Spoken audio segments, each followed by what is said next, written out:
Let's fight!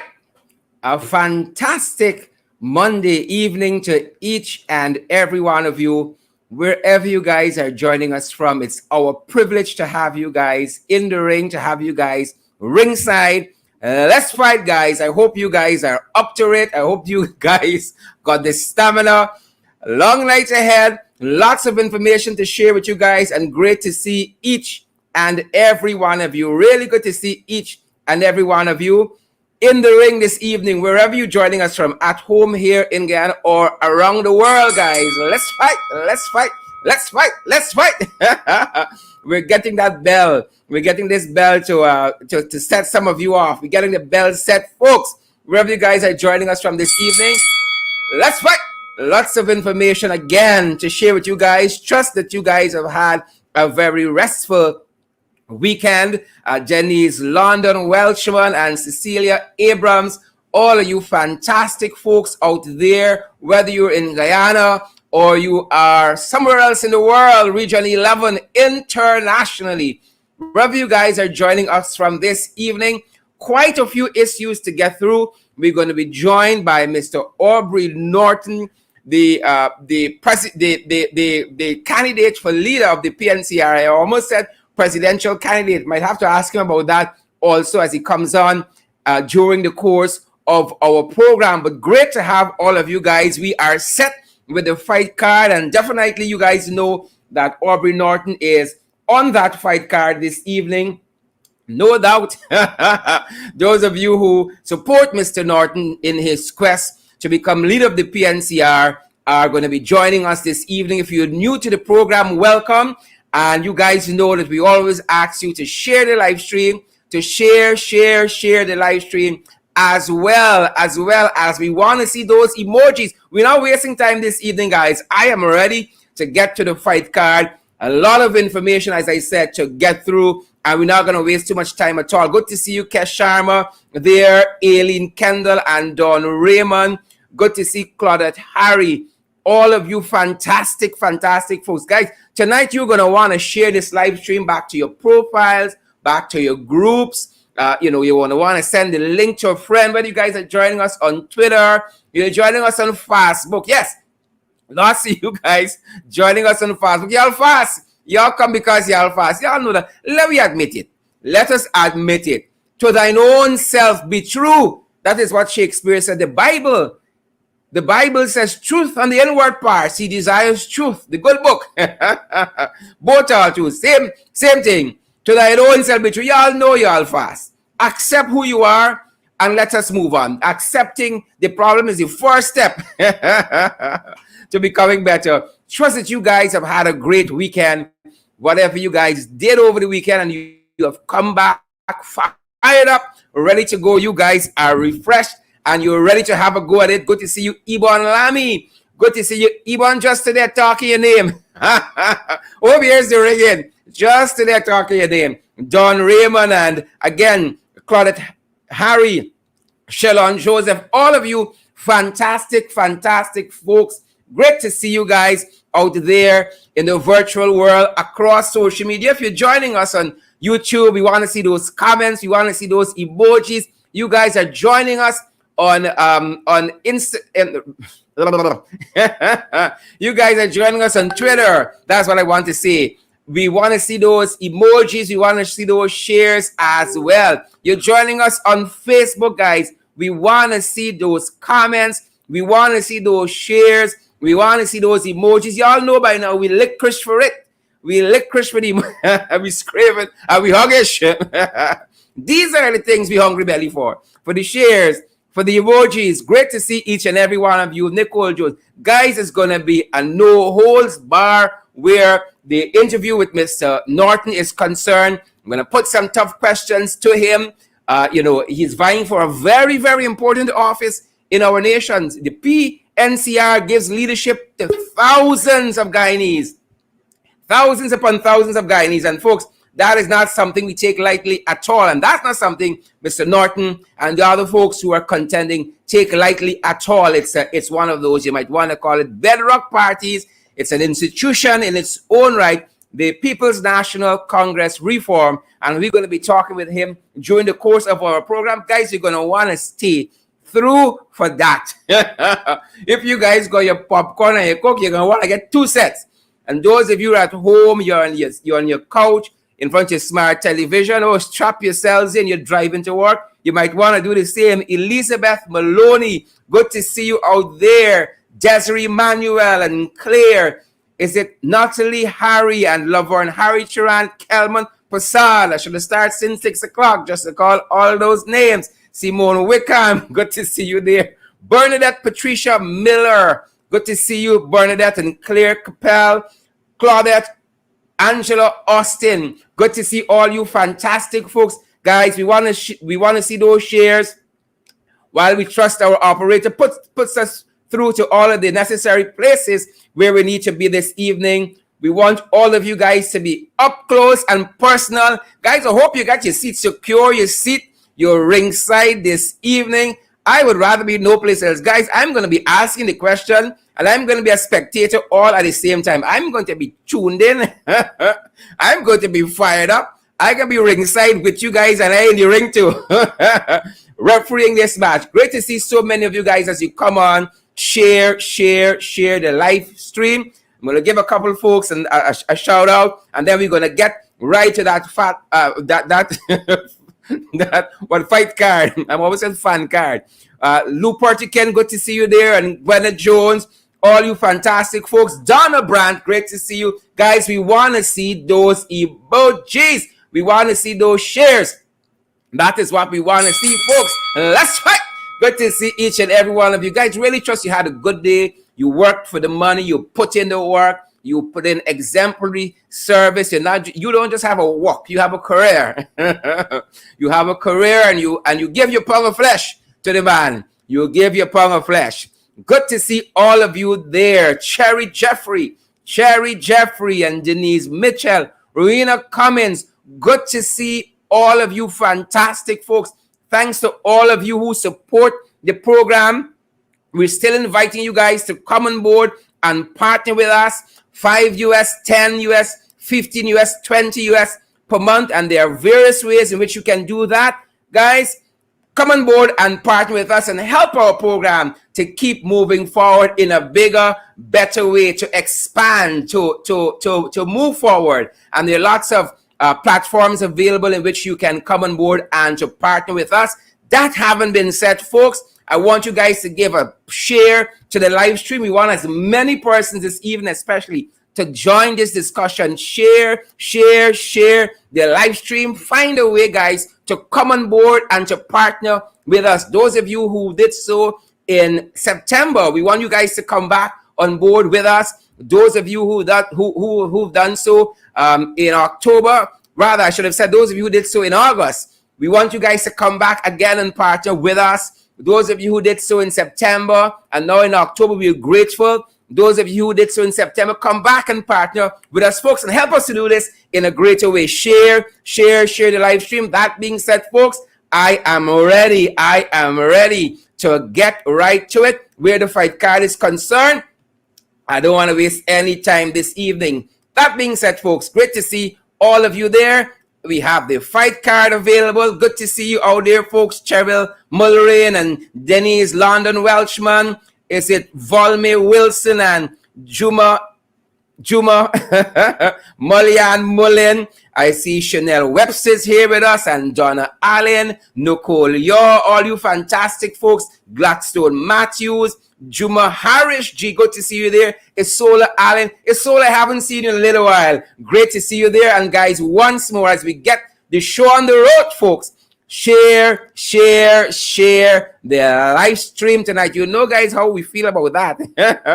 You know, we feel in our bones when you guys share the live stream. You know, we feel it in our bones. Guys, that having been said, let us get to the fight card and let's get our preliminary issues out of the way, folks. Great to see so many of you once more in the ring.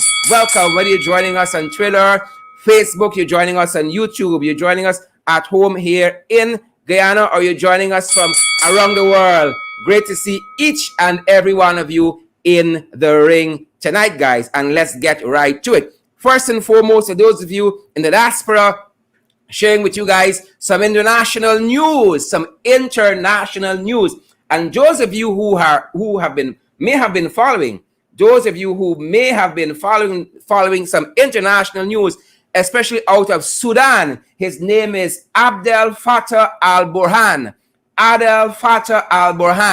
And he is the military general who has just led a coup in Sudan. And according to the report out of Reuters, ladies and gentlemen, soldiers arrested most of the Sudanese cabinet members today. Most of the Sudanese cabinet members, while the military chief has dissolved the transitional government. While opponents of the takeover took to the streets where gunfire and injuries were reported. If you know that region, Sudan is a very, very troubled place, has had lots of coups in the recent past. And today, this, as they said, this military chief, Mr. Abdel Fattah al-Burhan, he took over the country. He is a general who also headed what is known there as the Sovereign Council, a ruling body that shared power between the military and civilians. And he announced, Abdel Fattah al-Burhan, he announced that the military is needed to protect the country's safety and security. He has announced a state of emergency there as well. And the council that governs this interim government, this transitional government, has been dissolved. And that is the news out of Sudan, ladies and gentlemen. Some news closer to home. Ladies and gentlemen. You guys know we've been telling you about this story, about the Jamaica's Jim Jones. We've been telling you about this story. And guys, unfortunately, we have an update for you this evening. And we couldn't see this going this way, but we have an update. And this is His Excellency, as he called himself, he dubbed himself a god. Mr. Kevin Smith. He is dead tonight. That is our report at this hour. He is dead. And according to Jamaica Gleaner, Kevin Smith, the controversial pastor of Pathways International Kingdom Restoration Ministries, and a policeman have succumbed to their injuries they received in a car crash just today. Ladies and gentlemen, they were pronounced dead at hospital. Smith was being escorted at that time to St. James, from St. James to Kingston, to be charged for murder, among other offenses, when he met his untimely demise in an area called Bog Walk in St. Catherine. Again, this is the very, very controversial Jamaica pastor who just recently at his church, there were members shooting members, stabbing members. There were 2 church members who had their throats slashed, and all of that. He is that controversial pastor. Just today, ladies and gentlemen, he died in a car crash. Just today. And I want to share that information. I want to share some more of that story with you guys. And we're picking this up again, coming out of the Jamaica Gleaner there in Jamaica. Take a listen to some of what transpired there.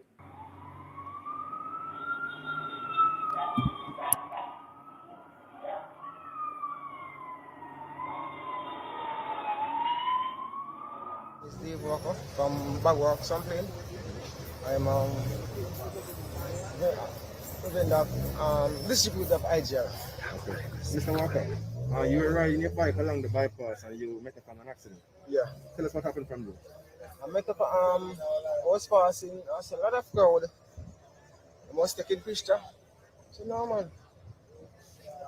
When I stopped my bike, police was in pain. And I sent for a car bar and start brace off the door. And then that door couldn't brace off. I'm going on the other side, on the driver side.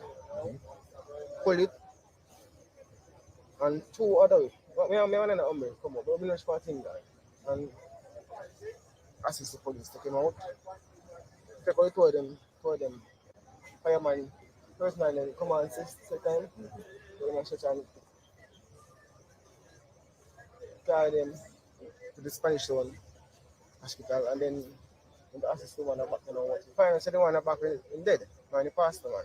Because you go there and feel him pulse. And you feel no movement. And the pastor was bleeding through his nose. No, the policeman was bleeding through his nose and the mouth.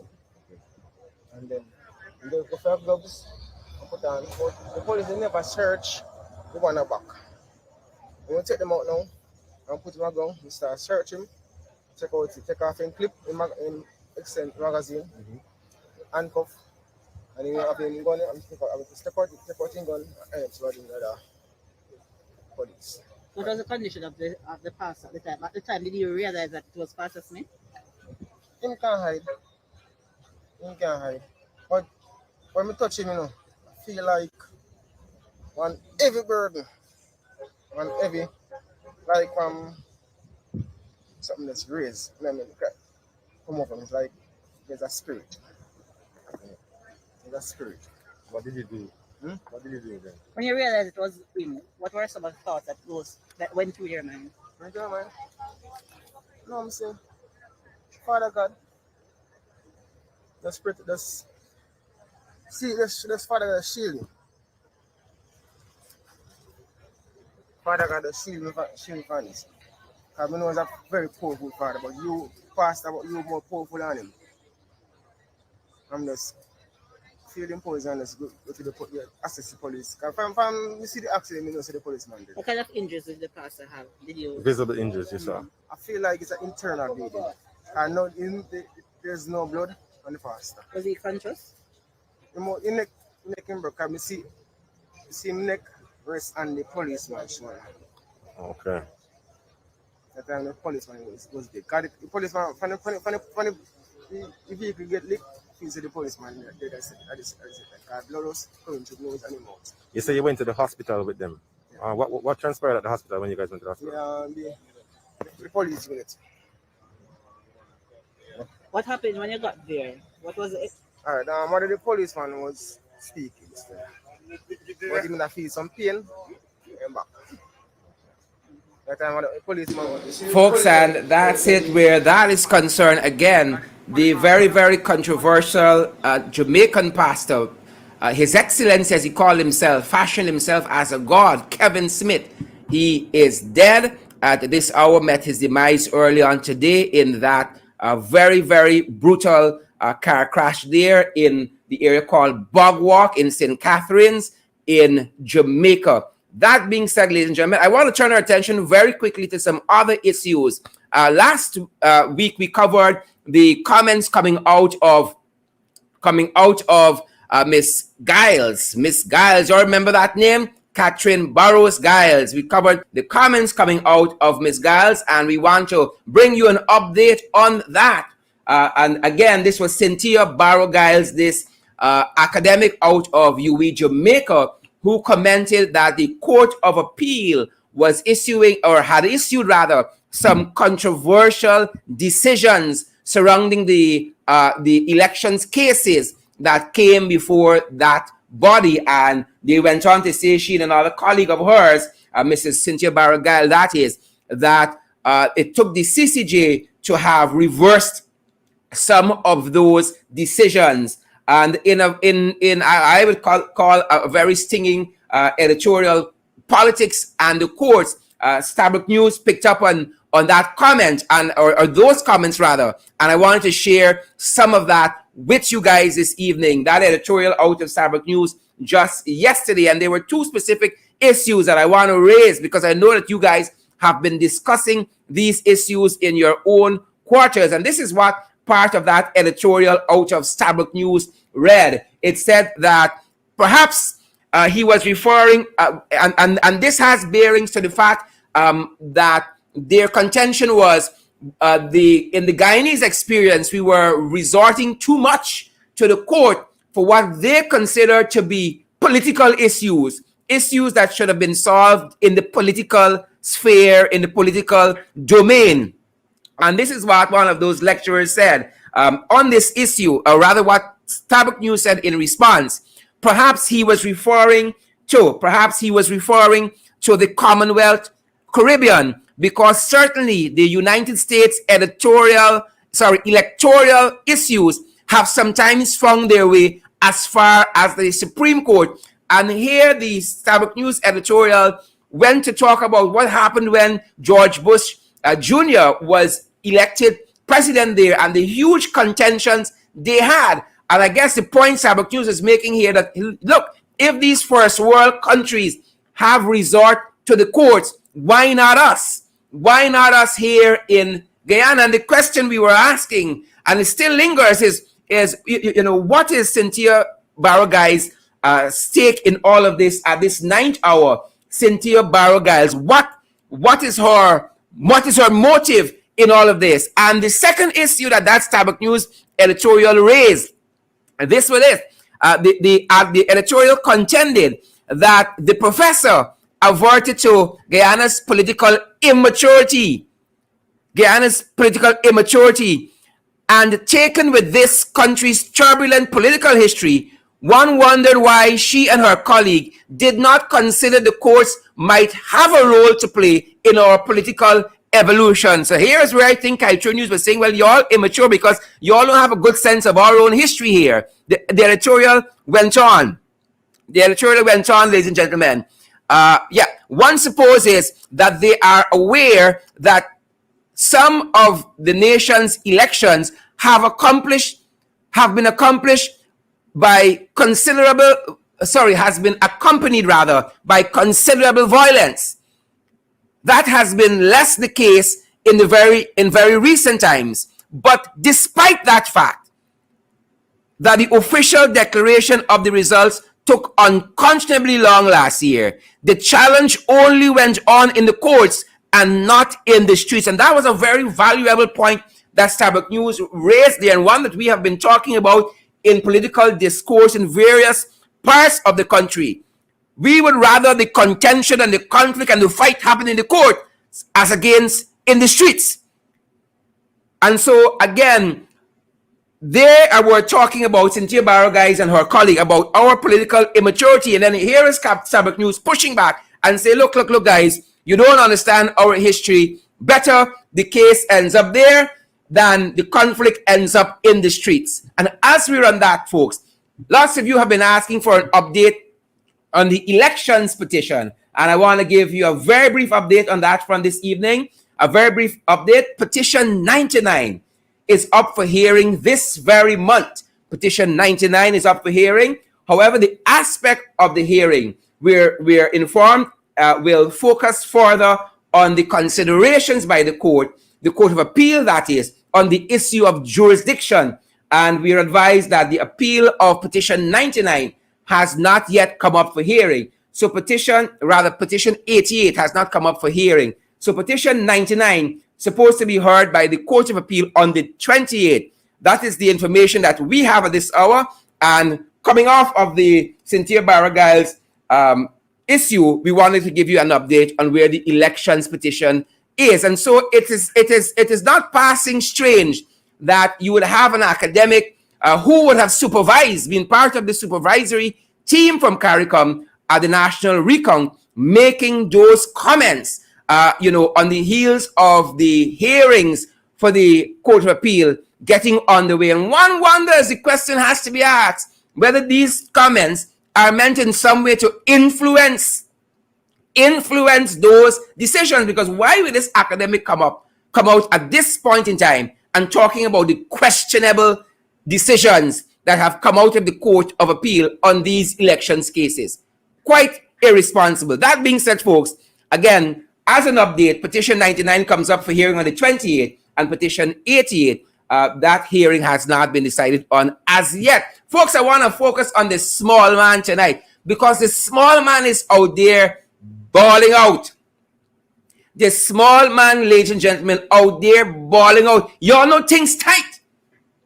Things tight. Money is circulating, and the little money that's circulating, the goods and services so expensive. And then there was this statement by the Bishop over the weekend. Minister of Infrastructure installed Juan Edghill, who was visiting the Mandela Avenue site there you know, the rehabilitation work that is ongoing, and made the point that there are lots of vendors out there, but where you want them to be? Where you want them to be? Go out there and see how many of those vendors still got a pink slip, or how many of them got any of those cash grants that have been distributing. And here is Juan Edghill, who prides himself as a servant of God. Oh wow, saying that roadside vendors will have to go. He says too much, you have to relocate. Relocate. These guys promised 50,000 jobs. But they're putting people out to work. They're taking bread out of people's mouth. God don't like ugly. God don't like ugly. And I ain't got a point for, remember Kevin Smith, His Excellency. God don't like ugly. Right? So here are these folks who care so much. We care. And the bishop especially, the bishop, quote unquote, a lot of self-appointed people, self-appointed doctors, they didn't study a day for PhD, but they waltz around the place. You got to call them doctors. And then these self-appointed bishops and popes and all these folks. Now, he gone out there to say to the vendors, y'all got to go. Y'all got to go. That being said, folks, we see how a lot of things start, but we don't see how they're going. And some of these issues this evening, I want to check in on. Some of these issues, we got to check it on, because as soon as you turn your face, the PPP doing some skullduggery. Soon as you turn your face, oh, they're coming with a lot of promises. But here is Edghill telling these folks, vendors, y'all got to go. Where are they going to get money from? You got COVID compounded by a horrible, horrible economy. Thanks to Ashley Singh and the PPP. Where are they going to go? And so let's check in on some of those issues that we've been touching on. Because just over the weekend, the media was also checking in on some of those issues. Y'all remember Sharon Hicks, the permanent secretary from the Ministry of Amerindian Affairs? Yeah? Y'all remember Sharon Hicks? Well, her file is still with DPP. Y'all remember the bribery story? According to the news media, the chambers of the Director of Public Prosecution, is currently in possession of the case file on the bribery allegation against the Ministry of Amerindian Affairs Permanent Secretary. This file is there a long time. A very long time. The police had a sting operation, caught her in the act with the money, the marked bills, and now there's this bribery allegation. The file is with the DPP, and lots of files with the PPP. And so the media was trying to get an update on this matter. Her file is with the DPP. Sharon Hicks. You know why she filed with the PPP for so long? Folks, you know it and I know it. We all know it, because she's PPP. That's why she filed with the DPP. You know who else filed lingering someplace, getting cobweb? Y'all remember this fella? Karl Singh. Again, just over the weekend, the media tried to get an update as to where his issue is. Try to get an update on that. Here what came out of that.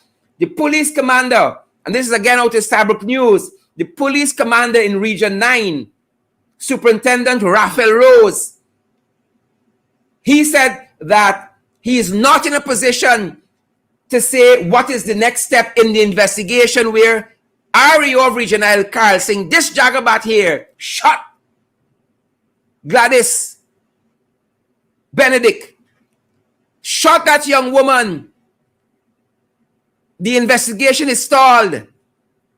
And the police commander says, Raphael Rose, according to Stabroek News, he could not say what is the position or what is the next step of the investigation and whether Karl Singh's license will be revoked. Y'all know why Raphael Rose can't say anything about the investigation one way or the other? Because Karl Singh is PPP. That's all you need. That is all you need under this installed administration. PPP. And you do no wrong. That is the only qualification you need to be PPP. And we've told you We have a growing list. Look at some of the Jagabats. We told you Karl Singh is one. Right? Raffle Rose cannot tell us where the investigation is. Terichan Balgabin from Finance knocked down the young teaching Barbies. He filed with the DPP. Zamal Hussein, he knocked down a pedestrian too. He filed with the PPP. Alicia Darimple, never charged. She never got a file. Bitter policeman. Faisal Jafar Ali knocked down a 12-year-old, left the scene of the accident without rendering any assistance. He never got a file neither. Right? And then you got Dr. Grayson. Knocked down a pedestrian as well. Lots of people like they can't drive. Knocked down a pedestrian as well. If them biting policemen, they're knocking down pedestrians. Dr. Grayson still walking free. Nothing has come of that matter. And we've spoken about Sharon Hicks. So you all see the list there is growing, folks. The list there is growing. Signs of the times. Signs of the times, ladies and gentlemen. That's what's happening there. Signs of the time. Crime continues to spiral. Them boys getting desperate. They ain't care. They ain't care if you're in a wheelchair, you're an amputee, you're blind. They do not care. If you're a pastor, an imam, a meji, what have you. There is little concern for those issues. Just over the weekend, an amputee met his demise at the hands of the bandits. Where is the crime plan? We need a comprehensive crime plan. Where is the crime plan? An amputee. Just over the weekend, the lifeless body of a tuition housing scheme East Bank SC cable shop owner was yesterday morning discovered bound and gagged and his home ransacked. Nobody is safe. The dead man is identified as Keith Richard Hohenkirk, 59, an amputee of lot 3840 tuition housing scheme. An amputee. God, man. You ain't got no conscience? Huh? You're going to look like what the man? The man trying with a little hustle with a little shop. You even say to rob him, you're going to kill him too? Huh? Wicked set of people. Wicked. But take Kevin Smith, His Excellency, as an example. God has moved suddenly. And will move suddenly with some of you scamps and crooks. Suddenly. So just over the weekend again, Keith Richards Hohenkirk has lost his life there. Where is the crime plan? Where is the SWAT team when you need them? They seem only to appear and disappear conveniently. Where are they, ladies and gentlemen? The PPP comeback is just a whole set of promises that go in no place. A whole host of promises that go in no place. You're not safe. You talk with visitors in this country and they will tell you, they will confirm for you there is a tenseness in the atmosphere. Nobody wants to go any place. Coming on, we learned that there was a robbery. Folks came home to bury the dead and they robbed. They come home to bury their dead. And all of them were robbed. I think the one news media said that this was coming down from the airport or something of that nature. Barely glanced at it coming on. You are safe nowhere. You are safe nowhere. Overseas based Guyanese robbed by armed bandits. That's what the headline is screaming. The PPP come back. They ain't got a plan. They ain't got a paddle. We just adrift. The PPP come back. And if you want more evidence, ladies and gentlemen, you better share this live stream to the outside world and the diaspora. See what's happening in this country. You need more evidence that the PPP come back? All right, take this in your stomach. Take this in your chest. Rig Man. PPP Rig Man come back. PPP Rig Man. He's come back. You all remember the name Gocool Boodoo? You remember the name Gocool Boodoo? If you don't know, you better ask Vincent Alexander. Let me tell you what news source is telling us about Gocool Boodoo. the PPP Rig Man. You see why they wanted to get rid of Lowenfield? Why they wanted to get rid of Myers and Mingo? You see how the picture coming together now. You understand how the picture is coming together. So here's what news source said. This man has a tendency of giving PPP things that don't belong to him, that don't belong to them. He has a proclivity of giving the PPP elections that don't belong to them. This is news source. 8 years after his contract as Chief Elections Officer of the Guyana Elections Commission was not renewed, Gocool Boodoo is hoping to make a return to the Guyana Elections Commission. Why would he think he has a chance? This is a set piece. Why would he think, after he has been dismissed, let go, his contract was not renewed, rather, let me be accurate, his contract was not renewed. Why does he think he has a chance? It's a set piece. They have set this in train for a purpose. You hear them talking about local government elections, which are supposed to be just next month. Why? Because he's not there as yet. So according to news source, multiple sources at GECOM confirmed that Boodoo, who served as Chief Elections Officer up to 2013, is among 16 persons who have applied for the GECOM top posts. He's among 16 persons. Boodoo's contract was not renewed in April 2013 following a majority vote of the commission not to rehire him. Here's the story now. He was accused of attempting to declare erroneous results in 2011, which would have given the PPP a majority. It would have given the PPP a majority win. Although the combined opposition secured more votes. So the Rig Man come back. It didn't stop there. It didn't stop there. Listen to what news source says. It was Commissioner Vincent Alexander who drew attention to the issue. Astute Vincent Alexander. And this resulted in the PPP leading a minority government. He was giving them the majority with that one seat. This is the Rig Man. These are the real riggers. I hope you all sharing the live stream. These are the real riggers and the sanctimonious gangsters. Hear what news source said in conclusion. Before that, so in 2013, he tried to give them the majority, even though electorally they were elected as a minority government. Before that, this is news source, Big Uncle Gordon. Boodoo was also accused of miscalculation of votes in a previous election that gave 10 seats, that gave region 10 seat, that gave our region 10 seat to the PPP, when that seat should have really been given to the Alliance for Change. This is the real Rig Man.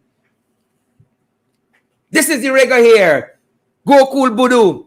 So he tried to give them a majority in 2011, right? In 2013. And then in 2011, he even sits now from the Alliance for Change. He has a tendency, a proclivity of giving the PPP elections that they didn't win. He has a proclivity of doing that, ladies and gentlemen. Coming up, stay with us. Aubrey Norton is going to be here.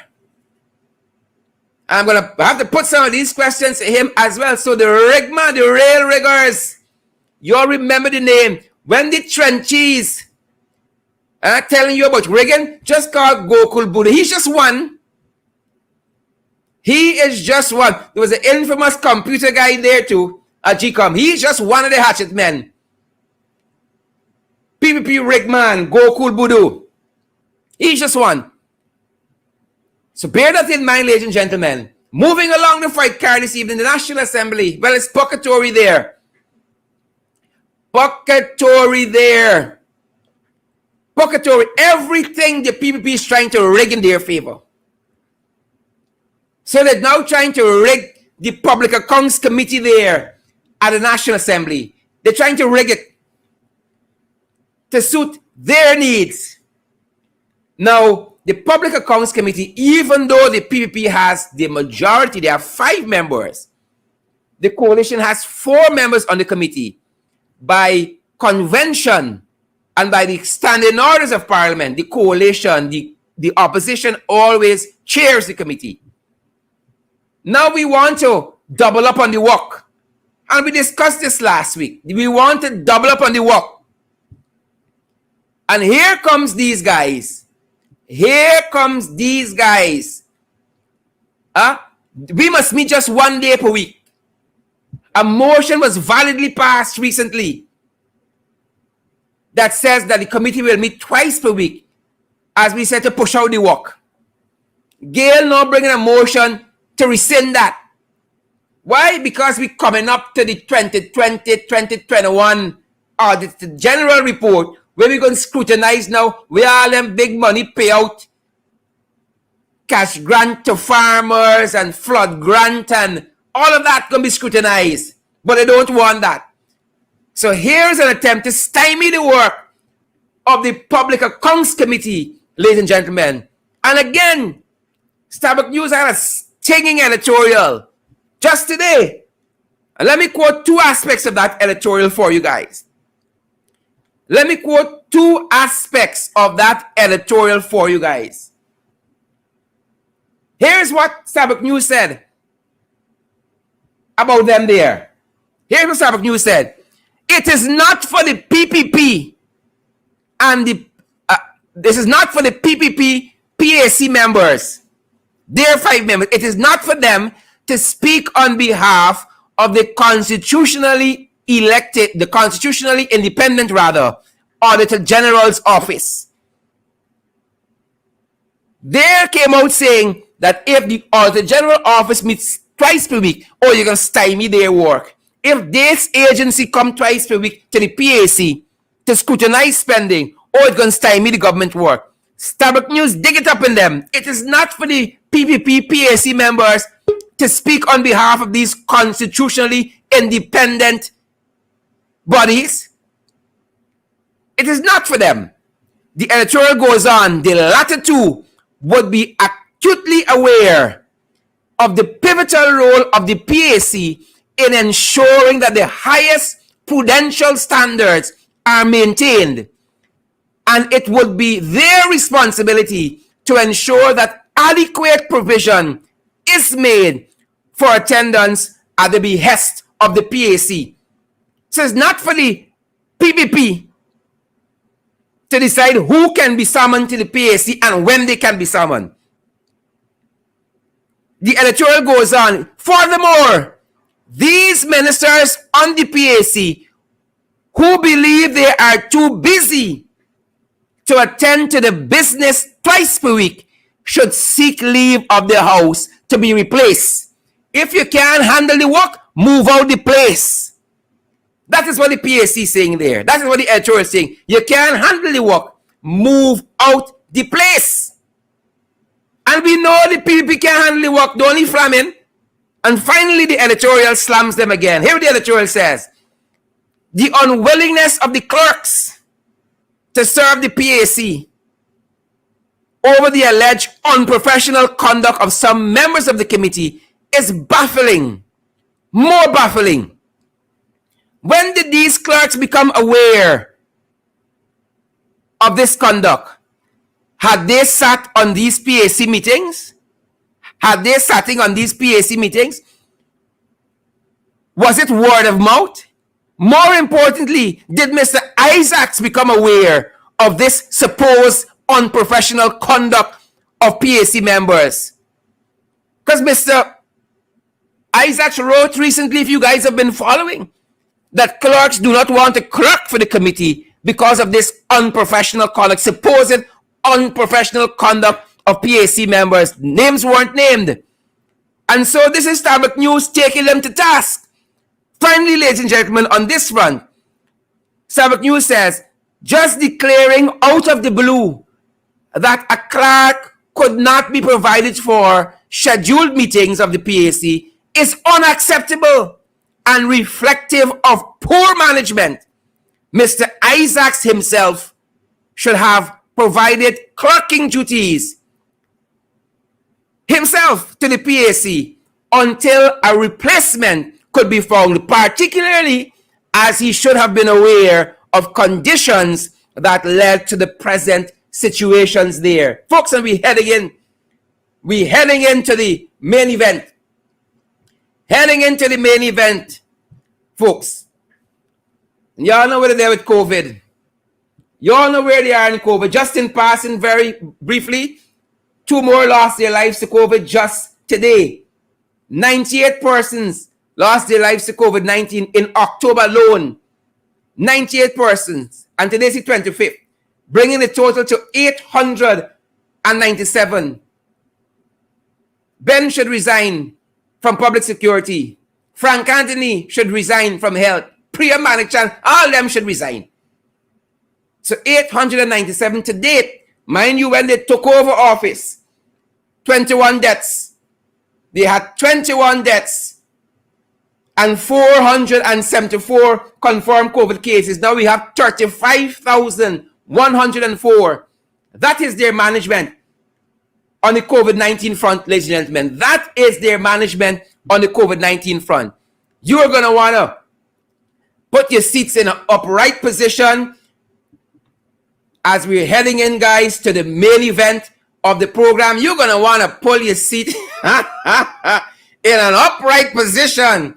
I see Mr. Aubrey Norton is in the studio. You're going to want to share the live stream as we change the paces, guys. As we change the paces in the program, you're gonna want to switch it up just a little bit, guys. Mr. Aubrey Norton is here. We got lots of questions to ask him.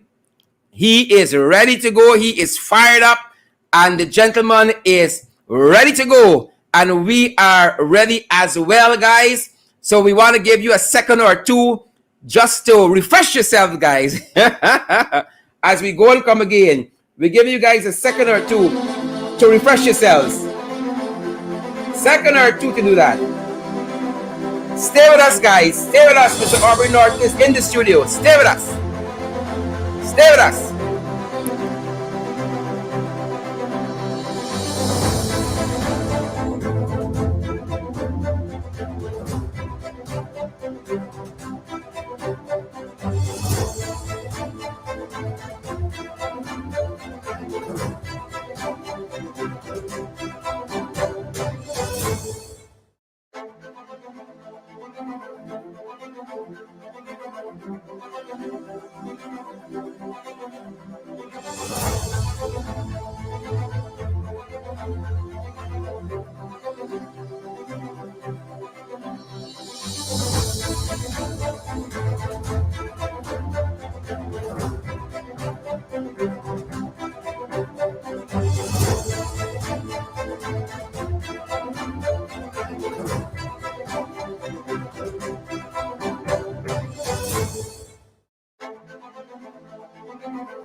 I am not hearing you.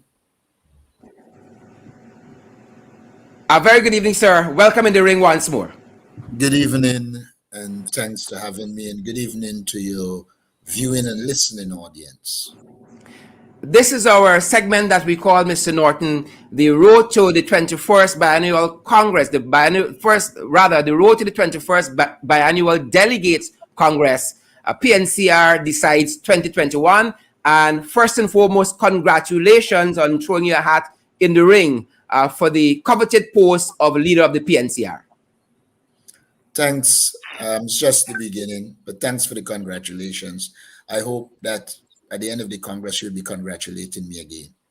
Fantastic, fantastic. Sir, let's get right to it. Mr. G.K. Lal appears to be one of your many fans. And in a recent editorial, in a recent opinion piece in Demerara Waves, he had this to say: Aubrey Norton has done more than thrown his hat into the ring for PNCR leader. He has been selling himself as a man as the man to lead comrades and the party out of the political wilderness in which it has been mired over the last year now, if not since the fateful, successful no confidence motion in December of 2018. From my perspective, Mr. G.K. Lal says, from my perspective, he has more than signaled his intentions and sold himself. He is the front runner for that coveted leadership position of the PNC. Do you see yourself as a front runner, sir? Yes, I do. And I think, well, I don't know Mr. Lal personally. I'm an avid reader of his opinion pieces, but I think he's correct. Anybody who wants to be objective and face reality, apart from my long history in the People's National Congress reform, one would recognize that after the no confidence motion, there were not many who were prepared to articulate a position and give guidance to party members. And I became very active after the no confidence motion because I thought at that time our people needed more political leadership and clear political leadership. And so I actually moved into fill that vacuum and to be the person analyzing politically the situation, articulating the position so that our members and supporters can understand what is happening and therefore prepare the basis for them to be mobilized and organized so that we could have achieved our objectives. And so I agree in large measure with him that it's the right time and that I'd done enough to become the leader of the People's National Congress reform.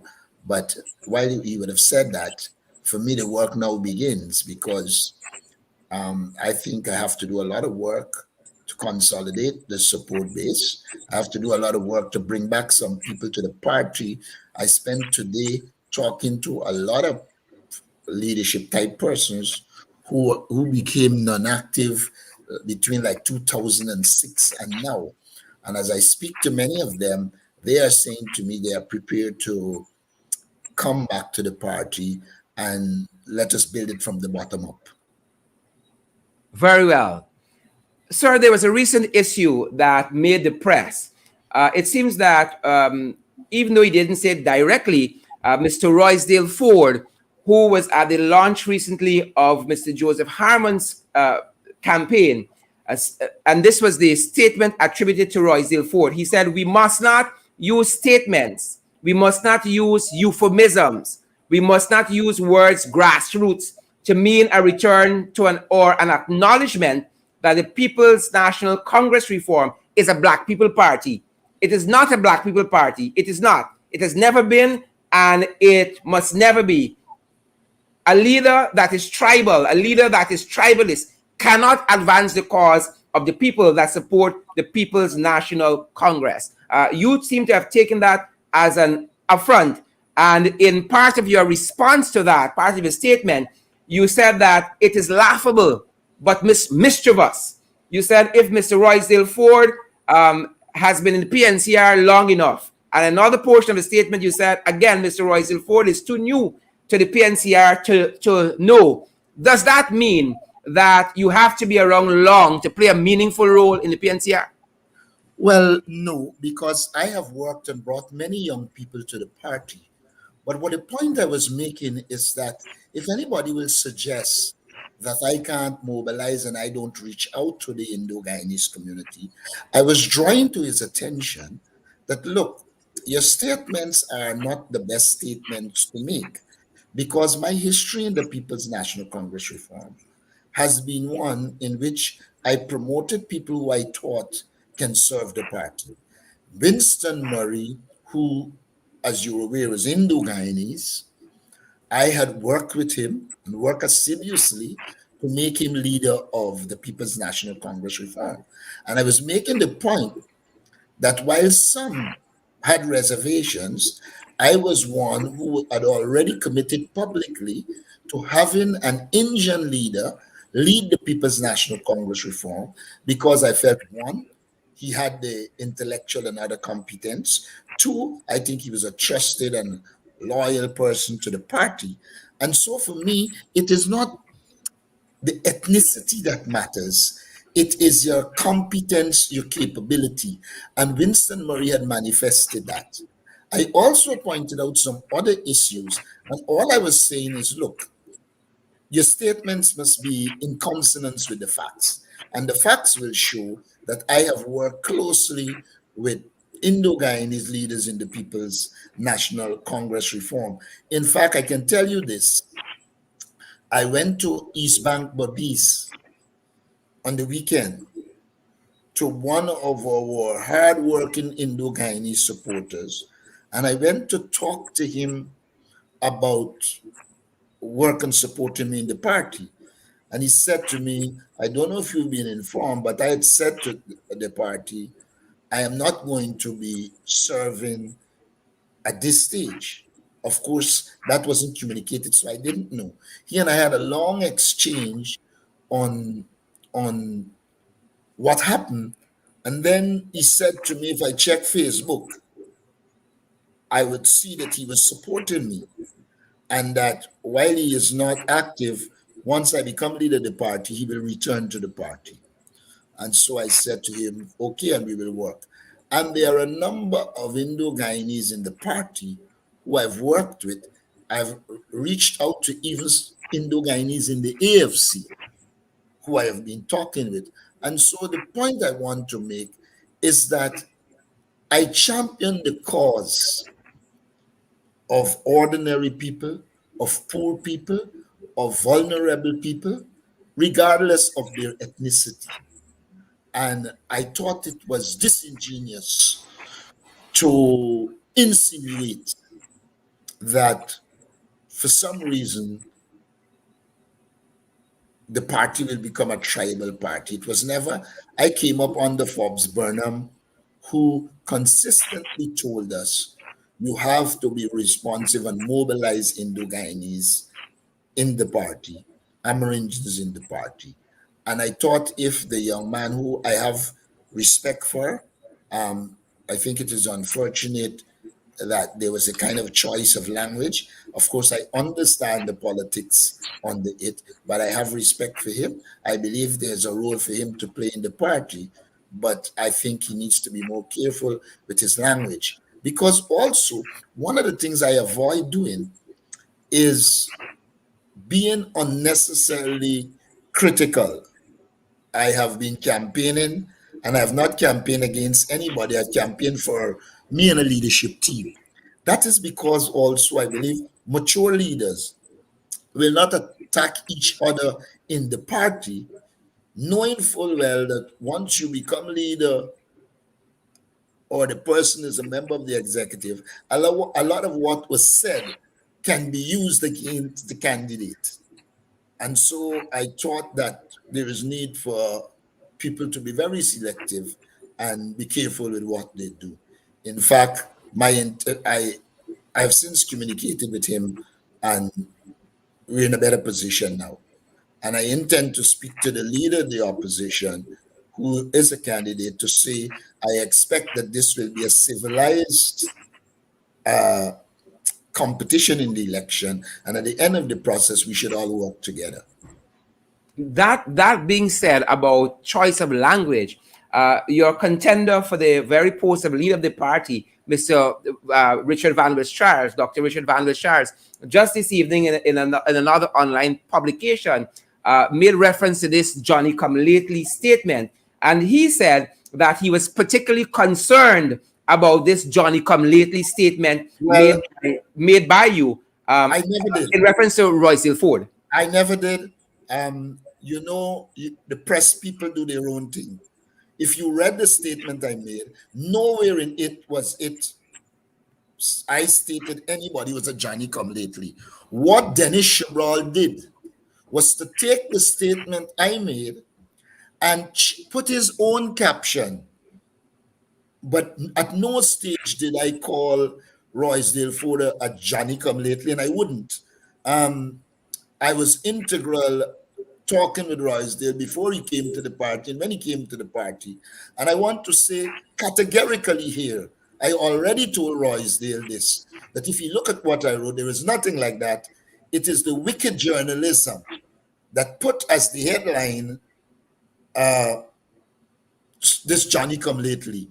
If you said Dr. Van West-Giles mentioned it?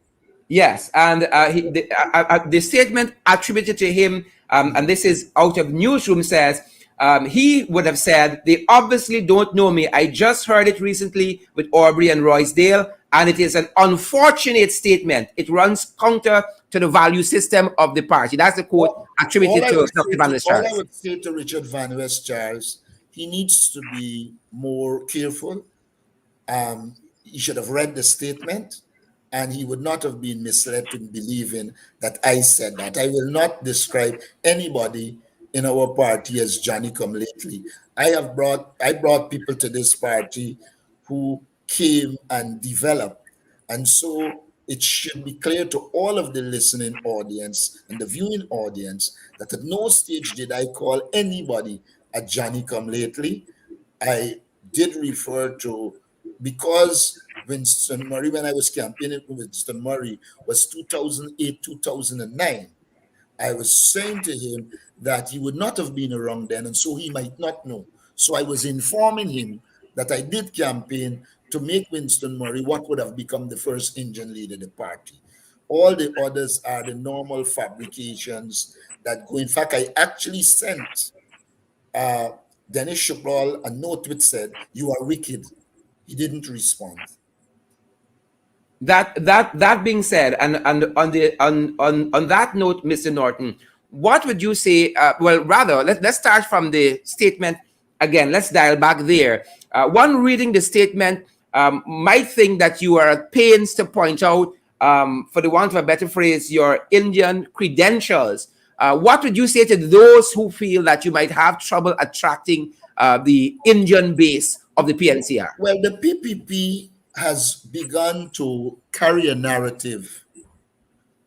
Now, let me say this to you. I have worked in the last two elections, and particularly the one before, in Indian-dominated communities. I was campaigning in Region 3. And I worked with the Indians in the AFC and in the party. And I went into the community, met many Indians. But I'll say this to you. There are already Indian businessmen who said to me that they will support me once I become the leader. They are young Indians. At least two of the young Indians on the last list the party had, I was the person who recommended them. And I do believe that the attempt is being made to create the impression that there is no support amongst the Indians. But there is. I have already spoken to a number of Indians in the party who are clear that they will support me for leader. And I wouldn't be ruffled by what is being said. I know it is part of the PPP PR campaign, because the PPP has taken a decision that the person who could stand up to them is Aubrey Norton. And in fact, I understand they said that they can live with any candidate except Aubrey Norton. Well, I will work to ensure I am the person who they will have to deal with. And I believe I have integrity.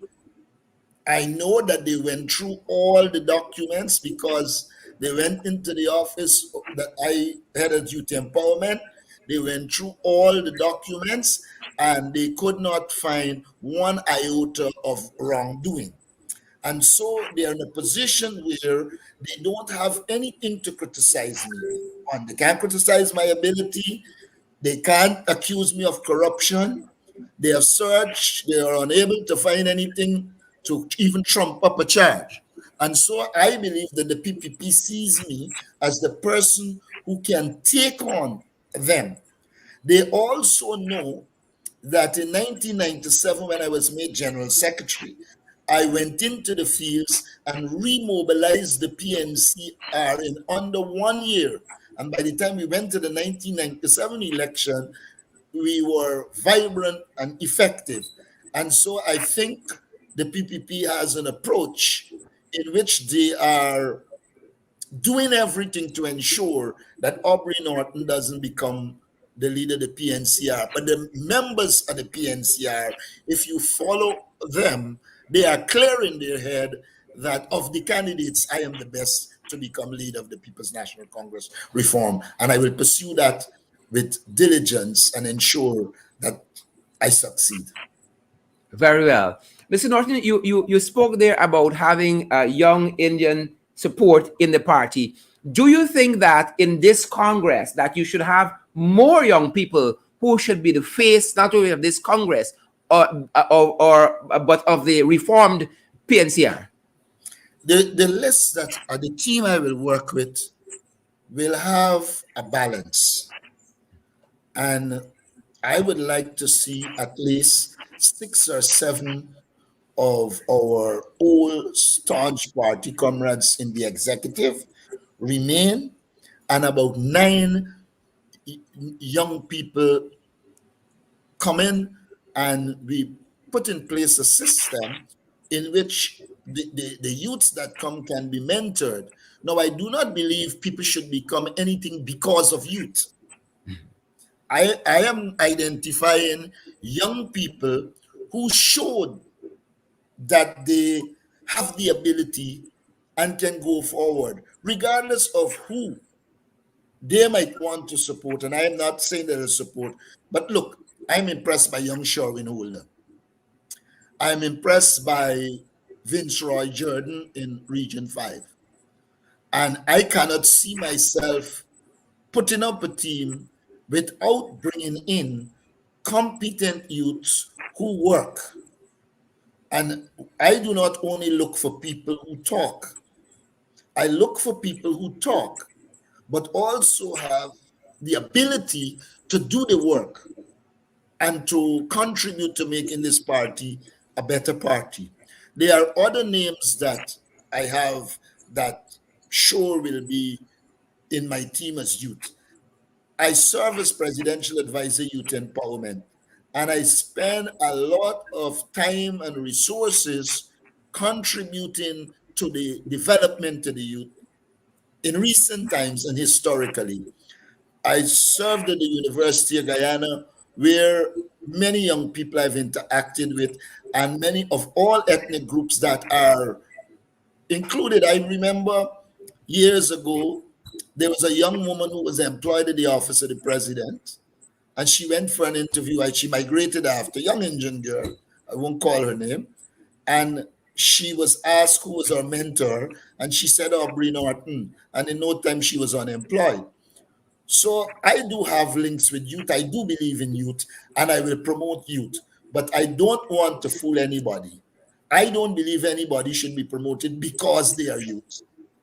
They should be promoted because they have the potential, they have the capacity, and since all parties should have a proper system of mentoring and replenishing its leadership, then there should be youths there to be mentored, replenish the leadership core, and move on. Now, I am 64 years of age. I do not see myself as being threatened by any youth. I see myself as passing on my experience, giving leadership to the youth, and among the youths, leaders will emerge. But I also want to remind people, when you talk in politics, youth is not only age. If you are inexperienced and you don't know what you're about, you are young in it. So I'm speaking about youth with ability and competence. You could be 75 years of age, 80, but you just get into the political fray. You wouldn't have the political experience. And so I believe in bringing youth, mentoring them, and let them emerge. I don't believe, however, in handpicking people and say this is the best one, that is the best one. The party's process they should be involved in, and the party membership will identify those who they think are competent. And I mean, look, if they want to talk about youth, again, I was sent to Linden to campaign, I think it was in 2011, and there were many adults who were annoyed with me, but I thought Sharma Solomon was a young man with potential, and I saw no harm in him leading the region. And I think we need to do more of that. Take a lot of young people and put them at the regional level with the clear aim of them moving up. We do a wrong. You take somebody, they just come and you carry them straight to parliament. They don't even know the basics in the regional system. We need a proper system, but that is dependent on the party structure. Once we fix the party structure, there will be a structured approach to people, and including young people, coming through the system, learning and moving to the top of the party leadership. And on that very question, you've said that persons shouldn't come to the party and just head to parliament. Are there persons there currently who you think should not be there, or who fits that bill? No, there are always people who people feel shouldn't be in parliament, but I'm not focusing on that. I'm focusing on a process. I'm not focusing on individuals. There might be those persons. One of the young men I call Sherwin Holder, young, new, and went to parliament, and I think he's doing well. But the point I am making is that the system needs to be organized so that they can get experience in the system, and by the time they meet, whatever level they meet, they would have passed through the system, have training. Look, one of the things I'm going to do for the People's National Congress is education and training. A lot of these young people have potential, but we have to train them. We have to train them in leadership. We have to train them in management. When I joined the People's National Congress reform, Forbes Burnham ensured we were trained. That has fallen off the map. I intend to bring back to the People's National Congress reform a proper training, education and training program so that we prepare all of our people for politics and leadership in the country. And you talked about Sherwin Holder and some other young persons. Are there young persons who are on your slate right now who might be backing you, who you can call a name this evening and say X person is solidly Aubrey Norton? I can do that, but in the nature of this politics, I don't want to do that. At the right time, I will say who are the people that I am working with. I know the political culture in this country, and I don't want to do that. But I can say to you, there are young people that are competent, need exposure, and many of them I will promote. When I met Sherwin Holder in Essequibo, when I went to perform a particular exercise, I immediately came back to Georgetown and said to people, this is a young man with ability, and recommended that he should become an MP. Of course, the decision to make him it is not mine, but it was one of my recommendations because I thought here is a good young man with competence, etc. So a number of names will emerge.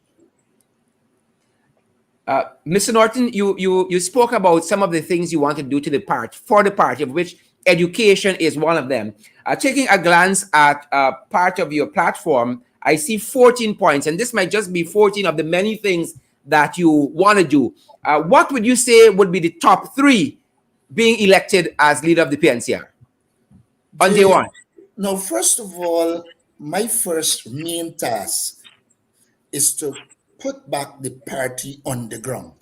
And that is what I meant by making it a grassroots party. I came in the PNC in the days of Forbes Burnham, and the party operated from the bottom up, never from the top down. So my first priority is to rebuild the party from the bottom and ensure that there's a connect between the leadership and the bottom. My second priority is to improve our party membership level through education and training. I am a firm believer that anything can happen once you have well-trained, well-organized human resource. I believe the basis of all development is human resource. Excuse me. And so that will be my second priority. My third priority will be to take the measures to ensure the party is transformed into a viable economic unit. You know, I believe that a party must empower its people and it should take its resources, utilize them, and ensure that it is transformed into an economic unit. I just give you one example. For years, I have pleaded in the People's National Congress for us to put a gas station at the front of Congress Place where people pass in to Sophia. Now, I thought that that was a simple project that can earn for the party while it's utilizing its resources. So I put economic empowerment as critical in the sense of creating a viable party that has its an economic base and can help its supporters to be empowered. And I believe the party, even while in opposition, must have a strategy which I have worked out with a team of people for the empowerment of party comrades while they are in opposition. But for all of that to happen, the first real task is to instill hope in the party's base. We have a strong base, and to galvanize them, organize them to ensure we achieve our major objective, which is to get rid of the People's Progressive Party. And on that note, Mr. Norton, one of the points on your manifesto, and you did talk about it a little bit earlier. The manifesto is not yet out yet. The part of your plan, I think it's at point 4. It says that you have the integrity and the courage to take on the PPP and defeat them. How would you do anything different than what perhaps David Granger was able to do in 2015 with the AFC and other parties, or are you aiming to do something similar?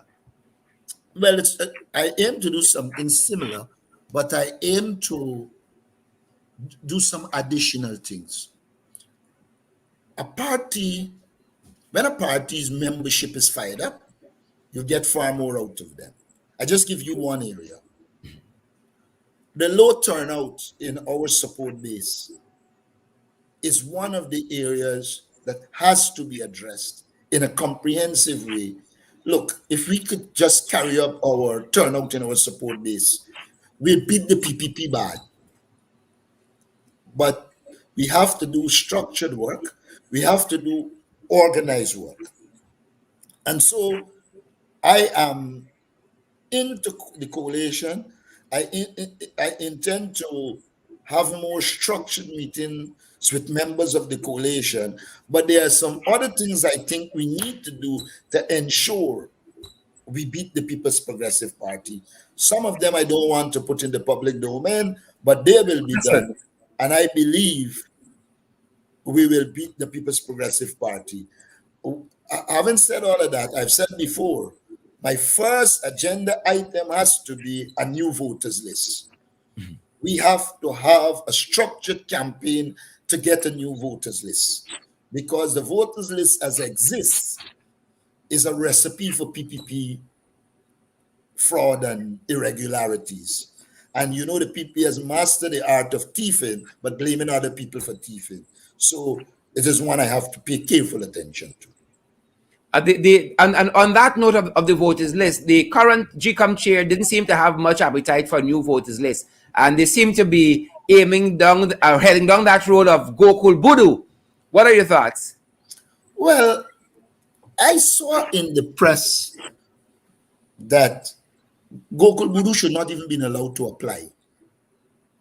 Here is a man that on more than one occasion, it was clearly established that he operated in a partisan fashion in the interests of the PPP.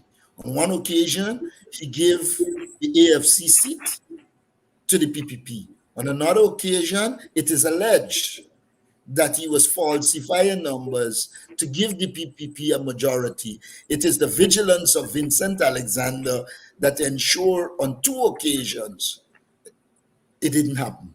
So I think it is an affront for Boodoo's name to be mentioned in close proximity to election. Good.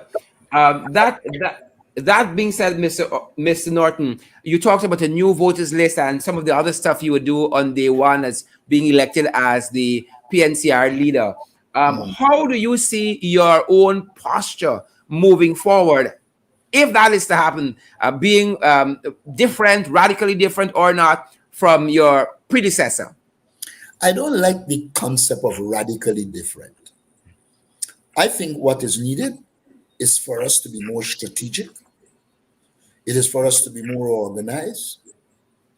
It's for us to ensure we have a clear message, and for us to do the work on the ground, regain total confidence in our support, allow our support base to regain total confidence in us, and then we can do anything.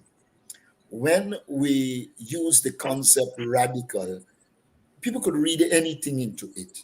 I believe the PPP has to be taken on politically.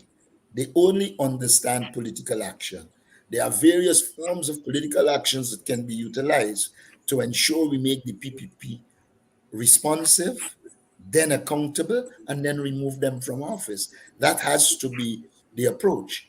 I think one of the ways I will be significantly different from recent leaders is that I'm going to be on the ground a lot.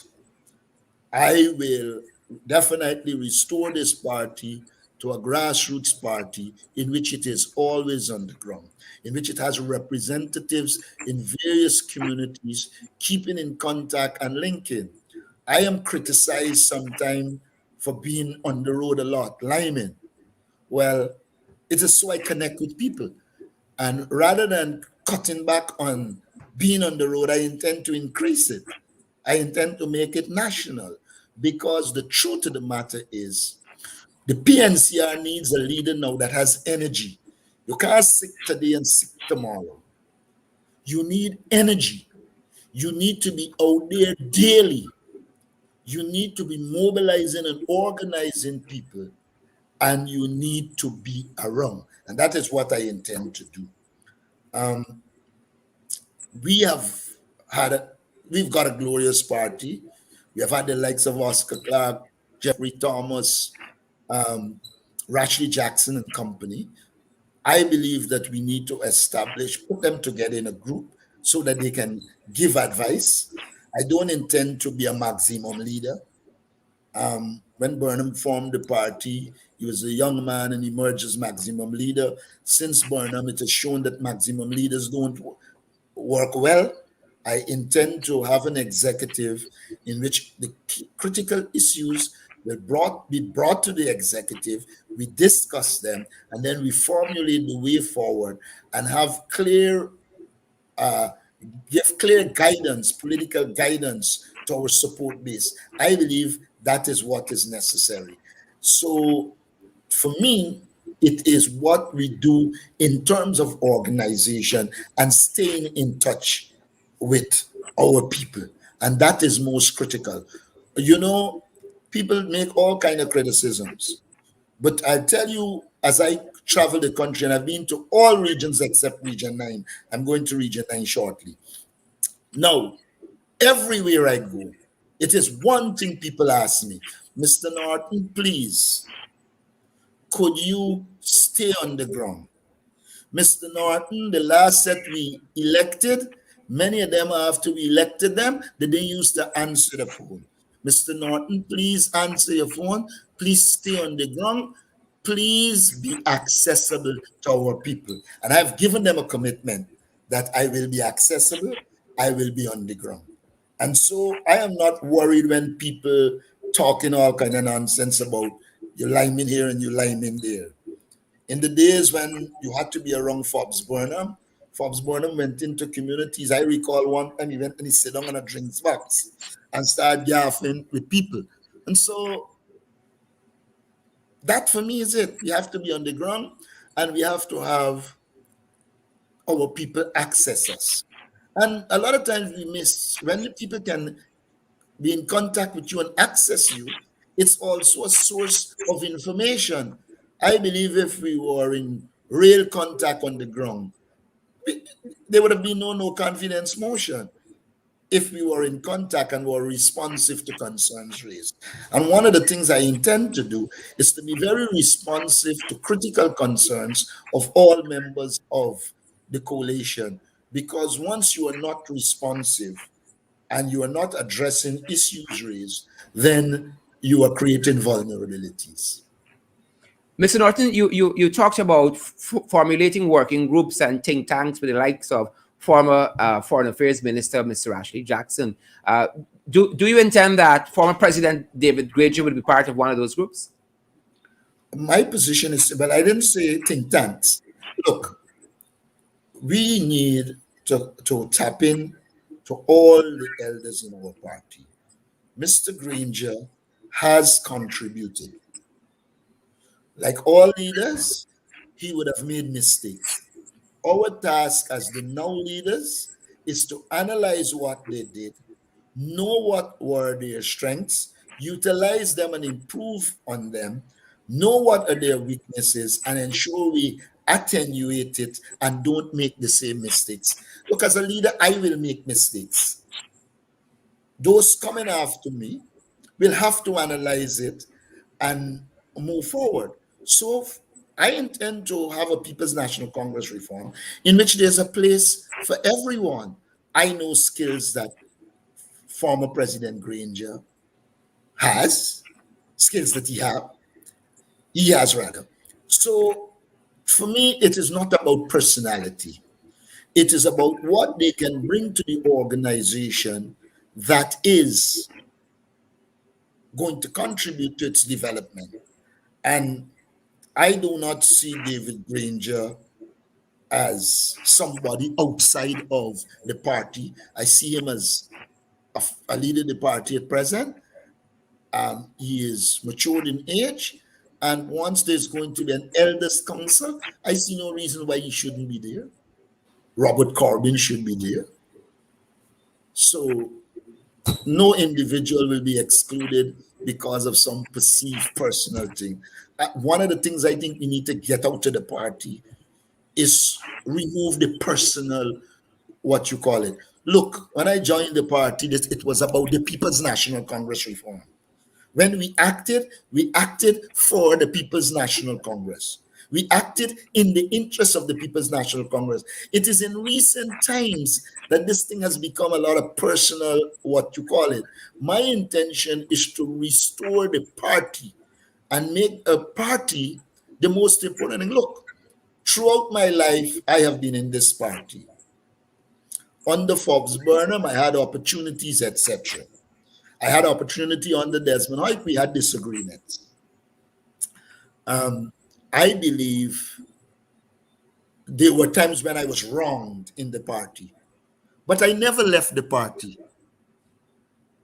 I think Raphael will tell you that at one time he had asked me to go to the AFC. We were talking about it. And I told them, yes, I am committed to the People's National Congress reform. And whatever happens, I will stay in the People's National Congress reform.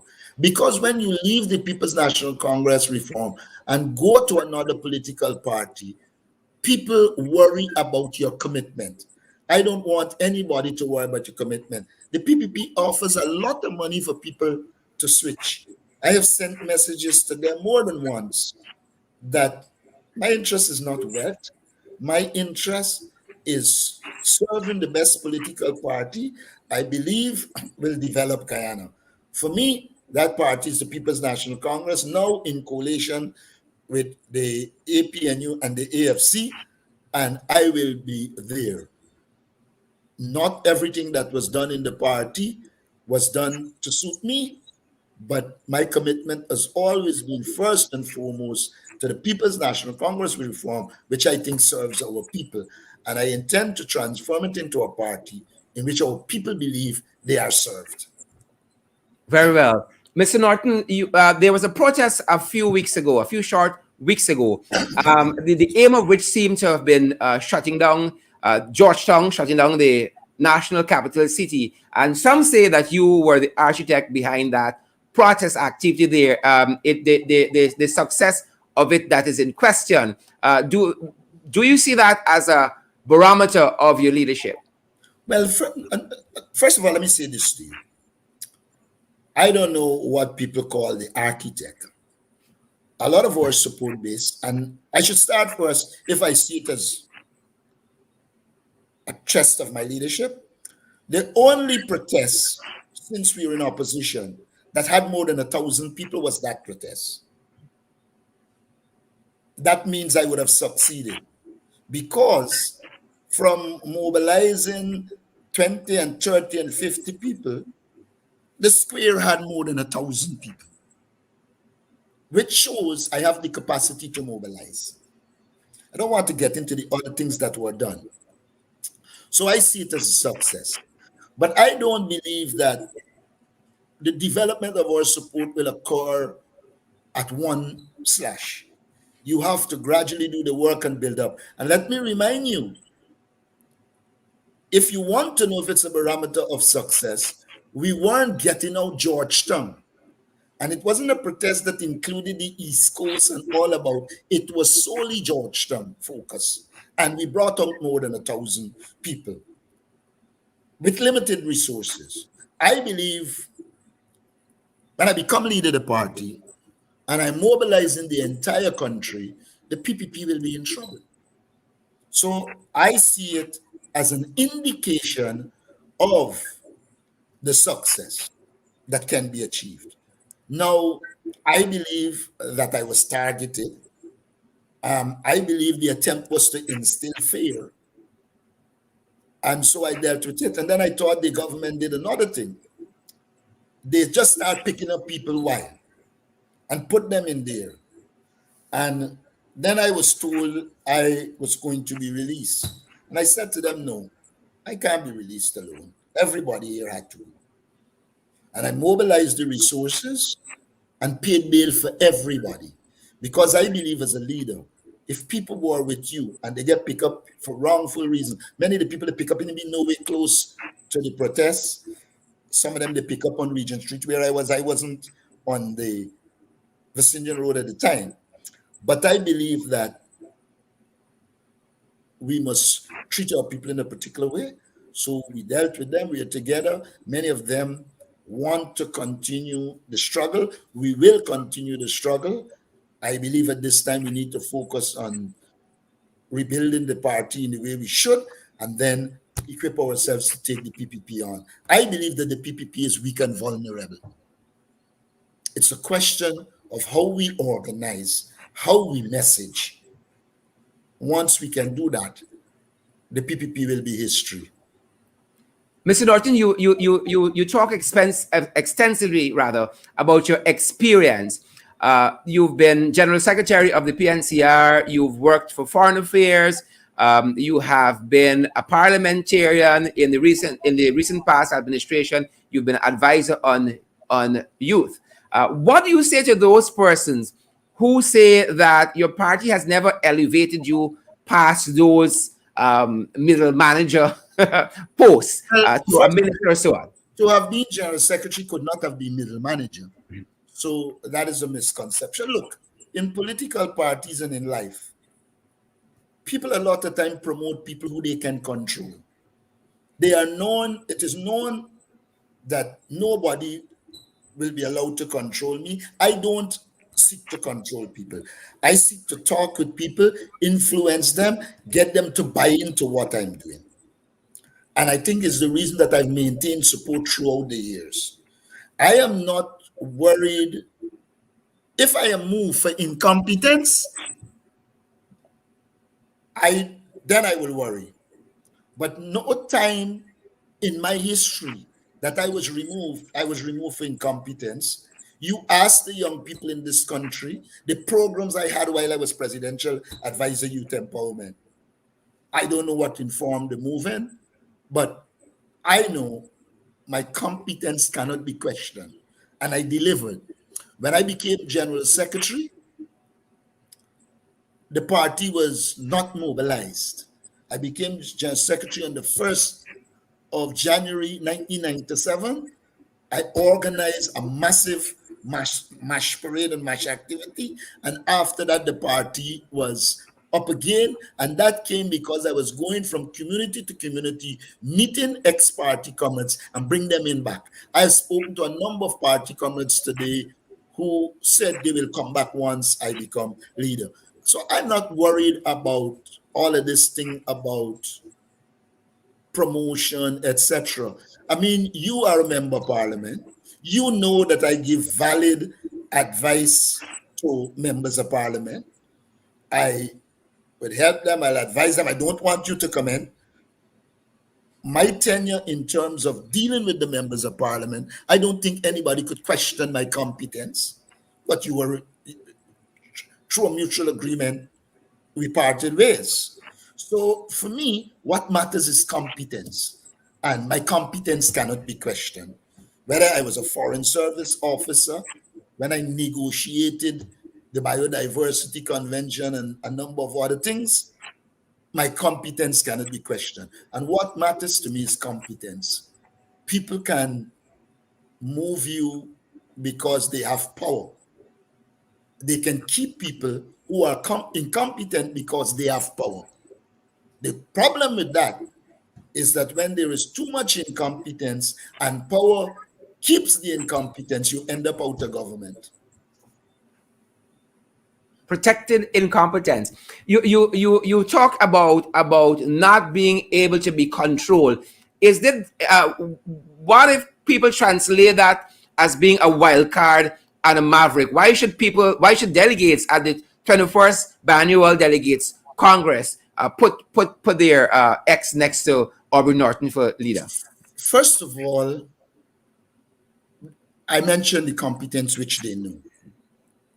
Secondly, they know I will square with them. If I say this to them, that is what I mean. And so they can trust my word. Also, they don't have to worry that they're going to be bullied into a position they disagree with. They will have the freedom to discuss the issue.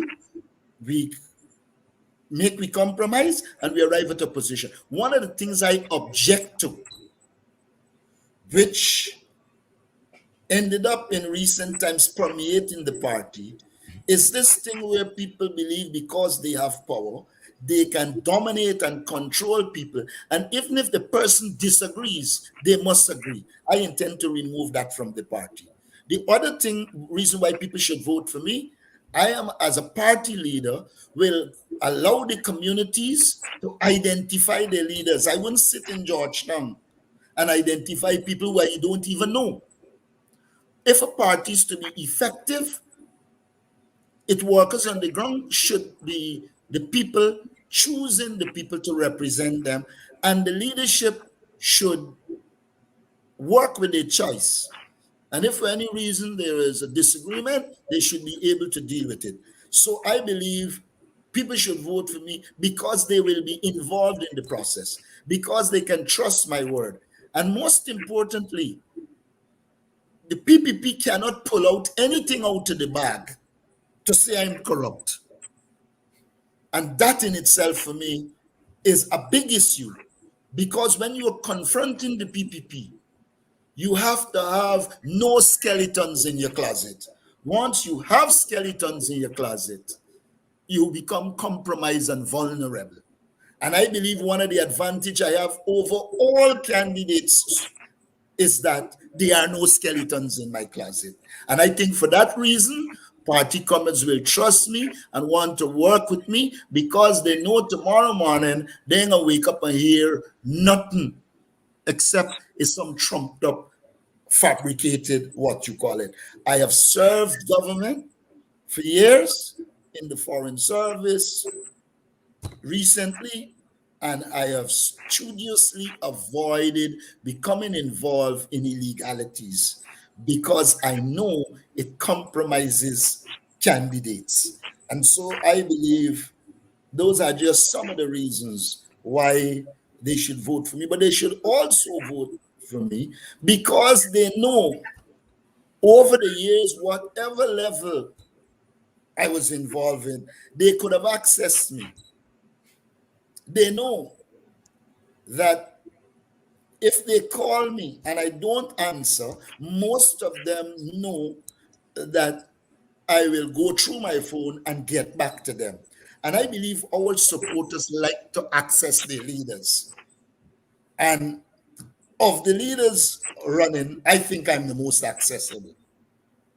And I think, therefore, our support base will be very much in favor of somebody that is accessible. In fact, one of the criticisms of party members is that too many people became inaccessible. And so I think there are more, but I think those will recommend me, not to mention history of the party, and the PPP can come and say something and I ain't got a response for it, because for the length of time I have been around, I have studied the People's Progressive Party. I know the history of this party. I know the history of Guyana. I know what is happening in the international world. And therefore, that institutional knowledge will help me as a leader.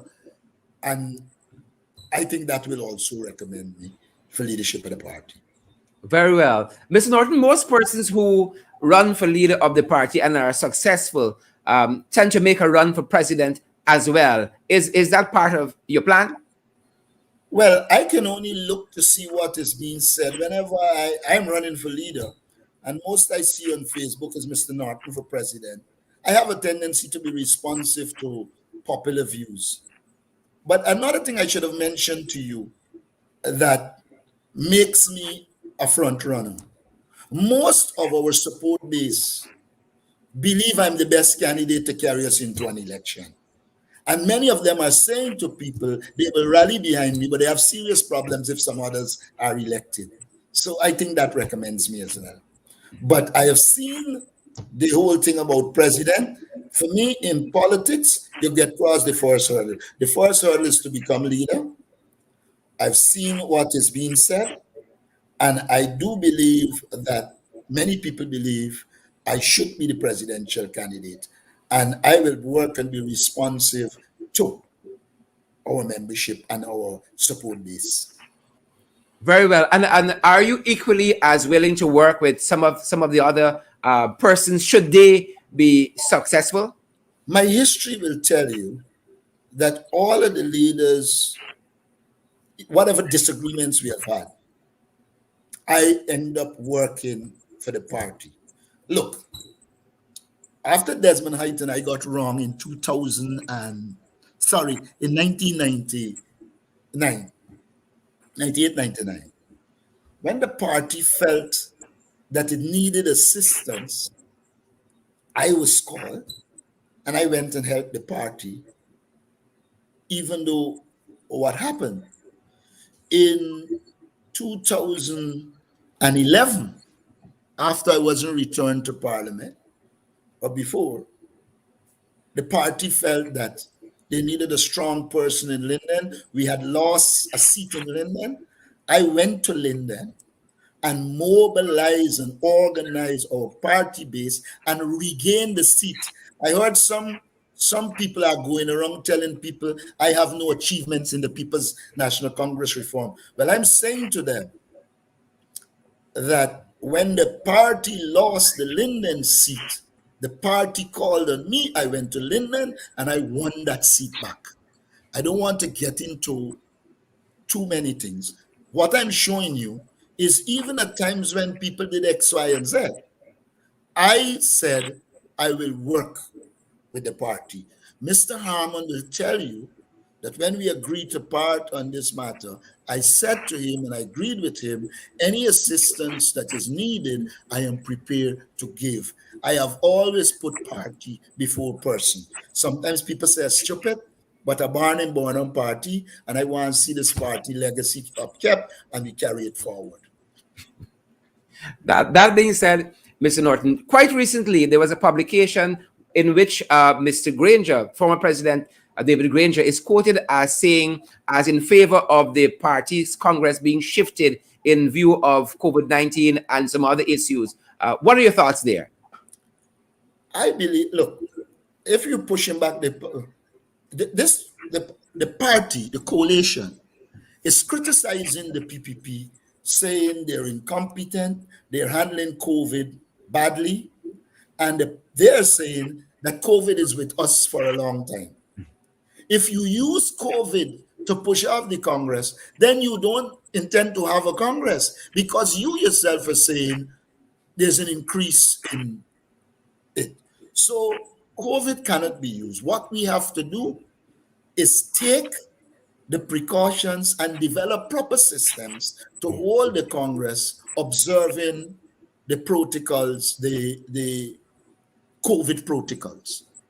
So I believe the Congress should be held. The people in the party believe the Congress should be held. I support the people, and so I believe it should be held. And those who don't want a Congress, in my opinion, they are merely seeking to maintain control of the party apparatus rather than focusing on getting proper leadership in the party and strategically placing the party so it can beat the People's Progressive Party. I believe critical to beating the People's Progressive Party is the holding of Congress, the rejuvenation and reorganization of the party to ensure that we succeed. So I am clearly in support of Congress. I put it in writing that I'm in support of Congress. Mr. Norton, we have the privilege of having thousands of persons watching us still, and thousands more are going to watch this interview in the coming hours. I'm certain that you have some of your delegates who are watching who are already supportive of your candidacy. You have some who are on the fence as well. You have at least two contenders who are declared. You have Mr. Joseph Harmon. You also have Dr. Richard Van Wish Charles. What do you say to the delegates who are watching tonight if you had to pick one or two things as being the decisive and definitive things that separates you from your competitors, that you would say to them, on these things, I should be the next leader of the PNCR? I have a vision and plan for the party. I have manifested my commitment to the party. I don't think my intellectual capacity is in question. I am a grassroots person. I am in contact with you, the members of the party, and I believe all of those things will endear me to our members and supporters. I believe that our party, my party, our party comrades, they have been in the forefront of asking me to run. And in large measure, I have acquiesced to their demand. I am running. I am in contact in all regions, though I have not been advertising what I'm doing on Facebook and appearing to be, I have been on the ground.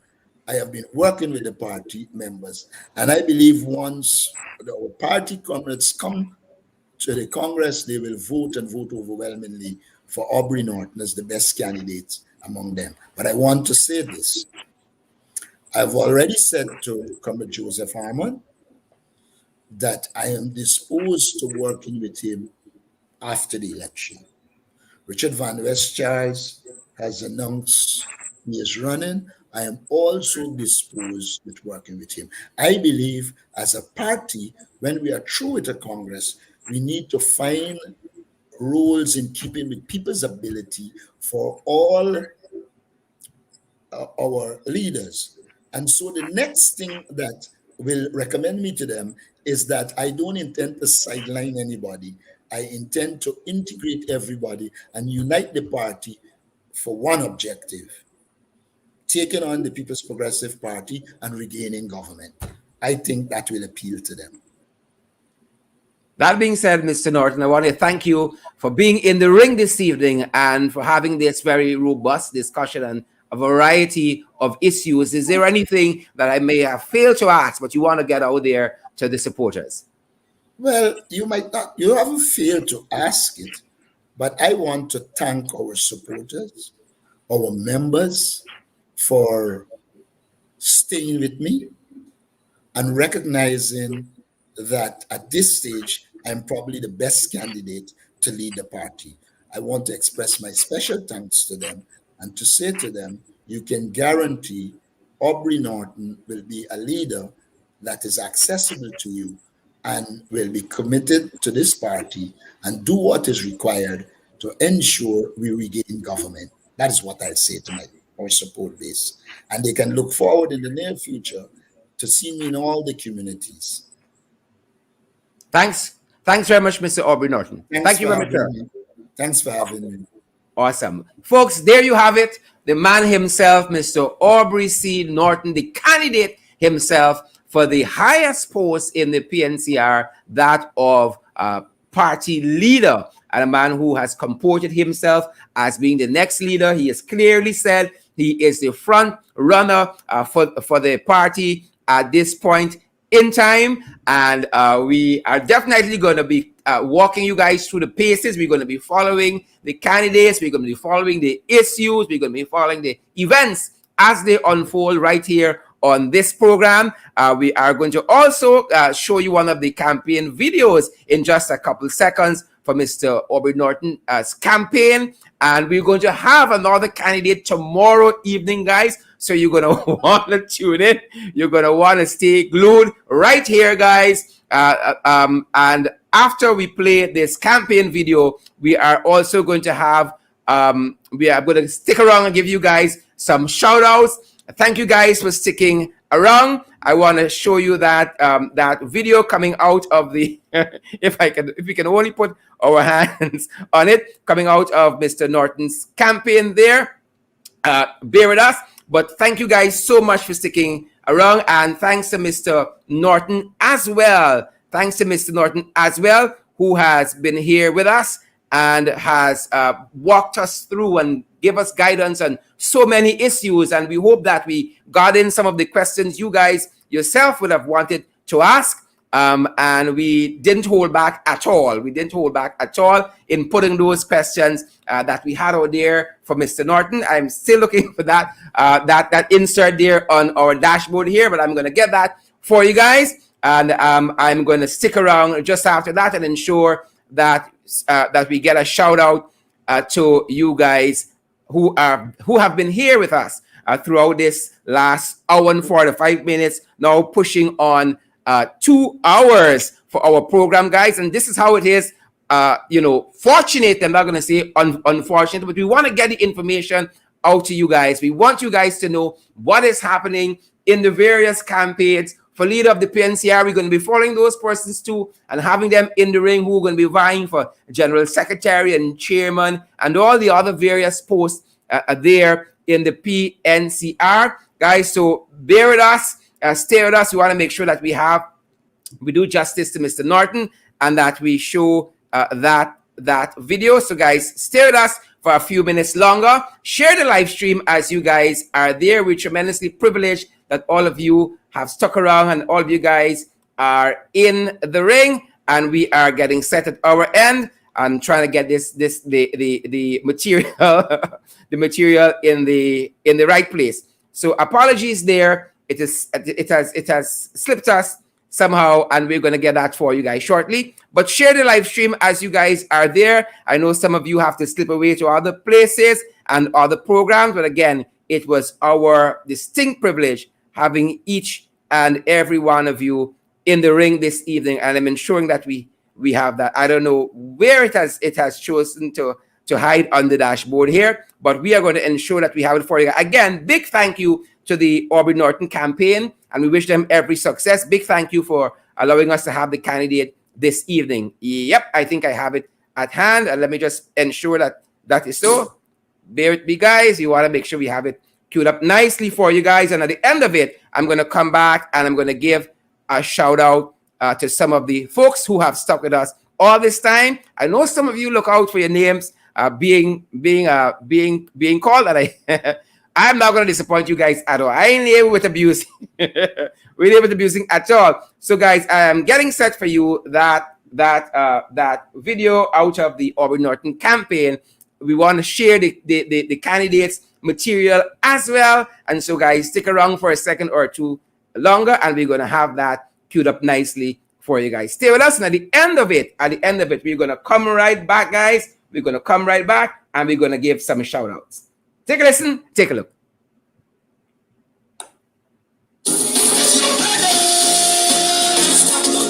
Yeah.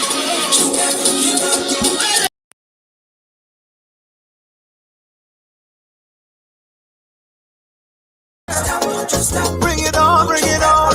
You ready? Oh. Remember the day when you risked everything just to make your dreams stay flat. Remember when people didn't understand your plans, but that was quite all right. Remember your mission, remember your vows, remember how you felt inside. Remember when you knew God had your back, He was gonna be your guide. But now the storm has passed your way. What you gonna do? What you gonna do? And the sun didn't shine today. What you gonna do? Friend, what you gonna do? Listen to me, nobody ever promised that the road was nice. And if your dreams gon' live, you gotta pay the price. You got to know your friends from your foes. In hard times, your faith must rise. Push a little harder, go a little further, pray a little deeper, clinging to the keeper, till you reach the finish line. Don't you stop, till the devil bring on the gun, cause you're ready. Don't stop, don't you stop. No, no, no. You're ready. Don't you stop. You are born for this. You ready? No, no, no. Tell them you're ready. Oh, I know it's looking like your darkest day, but it's your finest hour. Child of a king, you better use that power. You're a go-getter, so you gotta go get it. Setbacks may come to distract, but don't let it when your knees grow weak. Your faith gotta speak, every promise gotta keep, every goal you gotta meet. Yeah, the doubters will doubt, but the giants will fall. You're ready. Bring it on, cause you're ready. Cause you're ready. Oh, you're ready. You are born for it. Tell them you're ready. Bring it on, you're ready. Oh. Remember the day when you risked everything just to make your dreams stay flat. Remember when people didn't understand your plans, but that was quite all right. Remember your mission, remember your vows, remember how you felt inside. Remember when you knew God had your back, and He was gonna be your guide. But now the storm has passed your way. What you gonna do? What you gonna do? And the sun didn't shine today. What you gonna do? Friend, what you gonna do? Listen to me, nobody ever promised that the road was nice. And if your dreams gon' live, you gotta pay the price. You got to know your friends from your foes. In hard times, your faith must rise. Push a little harder, go a little further, pray a little deeper, clinging to the keeper, till you reach the finish line. Don't you stop, till the devil bring on the gun, cause you're ready. Don't stop, don't you stop. No, no, no. You're ready. Don't stop, don't you stop. You are born for this. You ready. Don't stop, don't you stop. No, no, no. Tell them you're ready. Don't stop, don't you stop. Oh, I know it's looking like your darkest day, but it's your finest hour. Child of a king, you better use that power. You're a go-getter, so you gotta go get it. Setbacks may come to distract, but don't let it when your knees grow weak. Your faith gotta speak, every promise gotta keep, every goal you gotta meet. Yeah, the doubters will doubt, but the giants will fall. You're ready. Bring it on, cause you're ready. You're ready. I know some of y'all walking up yourself there, you know. That's how some of y'all get fetch away. Y'all like hear music. But thank you guys for staying with us. Really a privilege of ours. Bringing this kind of content to you, bringing this kind of program to you guys. It's 10 o'clock here in Guyana, just over 10. We've done 2 hours together. I still see thousands of you who are still on the live stream. Guys, share the live stream night after night. On the road to the 21st Biannual Delegates Congress there for the PNCR. We're going to be bringing you commentary. We're going to bring you personalities. We're going to bring you the people, the candidates themselves, folks, as we interrogate this process, as we look at the platforms, as we pose questions to the candidates themselves, their surrogates, and we're going to be moving forward like this, folks, for the next few weeks. So do join us, and as you're there, guys, share that live stream. We're so privileged to have all of you guys there. And guys, we cannot, let me stress that we cannot do this without your generous support at this time. We cannot. And this is only part of what we want to do, you know, guys. This is only part of what we want to do. Guys, we're warming up. We are warming up, guys. That's why we tell you guys, come on board and partner with us. You guys aren't going to be disappointed. It's just part of how we're going to be moving forward, bringing the information and the personalities to you. Good to see you still with us, Wayne Boucher and Debbie Prince. I see Candy Nelene Inderjeet is still with us here. Thank you guys for sticking around. I see also we have Janet Edwards who's here as well. Precious Favor is here too. Debbie Prince. Lots of fantastic folks. Gavin Holder is here with us, and Amanda Daniels. Guys, I have another candidate tomorrow night. He's already agreed to be here, and you guys are going to have to come and see who it is. We're going to announce it tomorrow, but we have another candidate tomorrow night. We have a candidate on Wednesday night, guys. A full week ahead of us. We want to make sure that we have things lined up nicely as we launch this new aspect of In the Ring, as we look at the 21st Biannual Delegates Congress there for the PNCR, the People's National Congress Reform. They're going to be electing their leader, their chair, their general secretary, and quite a number of other persons there to serve at the highest level of our party. And this is the party saying that we are a democratic institution. We're open for scrutiny. We want to come on any platform and talk about what is happening in the various quarters. We are not afraid. We are not afraid at all, guys. And we are going to be bringing it to you ball by ball commentary. We're going to be having the personalities, the issues, the events, the candidates themselves. Good to see you there, Joylyn Cook, and all you other fantastic folks. Folks, we've been asking you to come on board with us, $5 per month, 10, 15, 20, and to help us move the program forward. This is just part. It's just part of what In the Ring is going to be doing moving forward, guys. Bringing you the information, sealed, signed, sealed, delivered, packaged for you right in your home, right on your smartphone, right on your smart television, your laptop, wherever you guys are. We want to be there with you. So come on board, partner with us, and help us to do this. Again, for as little as $5 per month, 10, 15, 20, partner with us and help us to expand our program, guys. Thank you, Gloria Abrams, for joining us this evening. I see Marky and Candy Nelene Inderjeet. Marilyn Cox is here with us as well. Shanna Young is there to Braffit, I think the name is. Dan Rampasad is here. Shout out to Dan. I see, is it? Yeah, Andrew Cuthbert is here as well. Janet Coates. Dolores Denny is here with us. Melissa Barnwell Tappin. Bradford is here. Joylyn Thompson. All you fantastic folks. Folks, it's after 10 and 2,000 of y'all still watching us. You know, we're seeing the back end from Twitter and YouTube and Facebook. Over 2,000 persons still watching us. Y'all fast. y'all drink your porridge and catch your bed, man. Y'all too fast. Good to see all of you guys. Good to see all of you guys. Thanks for joining us. Thank you so much for joining us. We're going to see you guys back here tomorrow night. More issues on the fight card, more personalities, more interviews, and then we come to the road to the 21st Biannual Congress of the 21st Biannual Delegates Congress of the PNCR Reform, the People's National Congress Reform.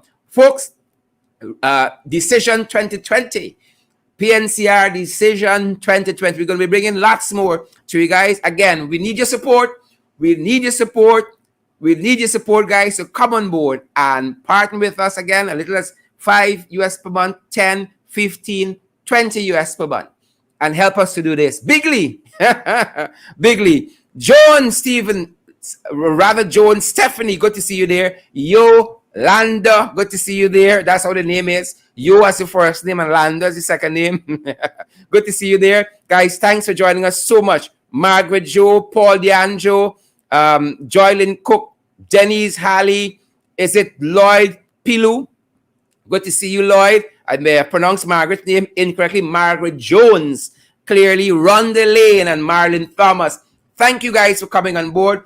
That's our program this evening, guys. Thank you so much. Thank you. Thank you. Thank you. Could not have done it without you. Could not have done it without you. And we're going to close out this program with a theme song from the Aubrey Norton campaign. And thank you for his campaign for availing him to us this evening. Guys, that's our program for tonight. See you back here tomorrow evening. Same time, same place. Thank you, guys. Yep. If you're ready, you're ready. You are born for it. Tell them you're ready. Bring it on, bring it on. You're ready.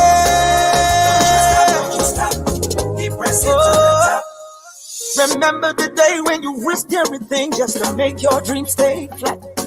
Remember when people didn't understand your plans, but that was quite all. Remember your mission, remember your vows, remember how you felt inside. Remember when you knew God had your back, He was gonna be your God. But now the storm has passed your way. What you gonna do? What you gonna do? And the sun didn't shine today. What you gonna do? Friend, what you gonna do? Listen to me. Nobody ever promised that the road was nice. And if your dreams gon' live, you gotta pay the price. You've got to know your friends from your foes. In hard times, your faith must rise. Push a little harder, home a little further. Pray a little deeper, clinging to the keeper. Till you reach the finish line, don't you stop. Till the devil bring all he got. Cause you're ready. No, no, no. You're ready. You are born for this. You ready? No, no, no. Tell them you're ready. Oh, I know it's looking like your darkest day, but it's your finest hour. Child of a king, you better use that power. You're a go-getter, so you gotta go get it. Setbacks may come to this track, but don't let it when your knees grow weak. Your faith gotta speak, every promise gotta keep, every goal you gotta meet. Yeah, the doubters will doubt, but the giants will fall. You're ready. Bring it on, bring it on.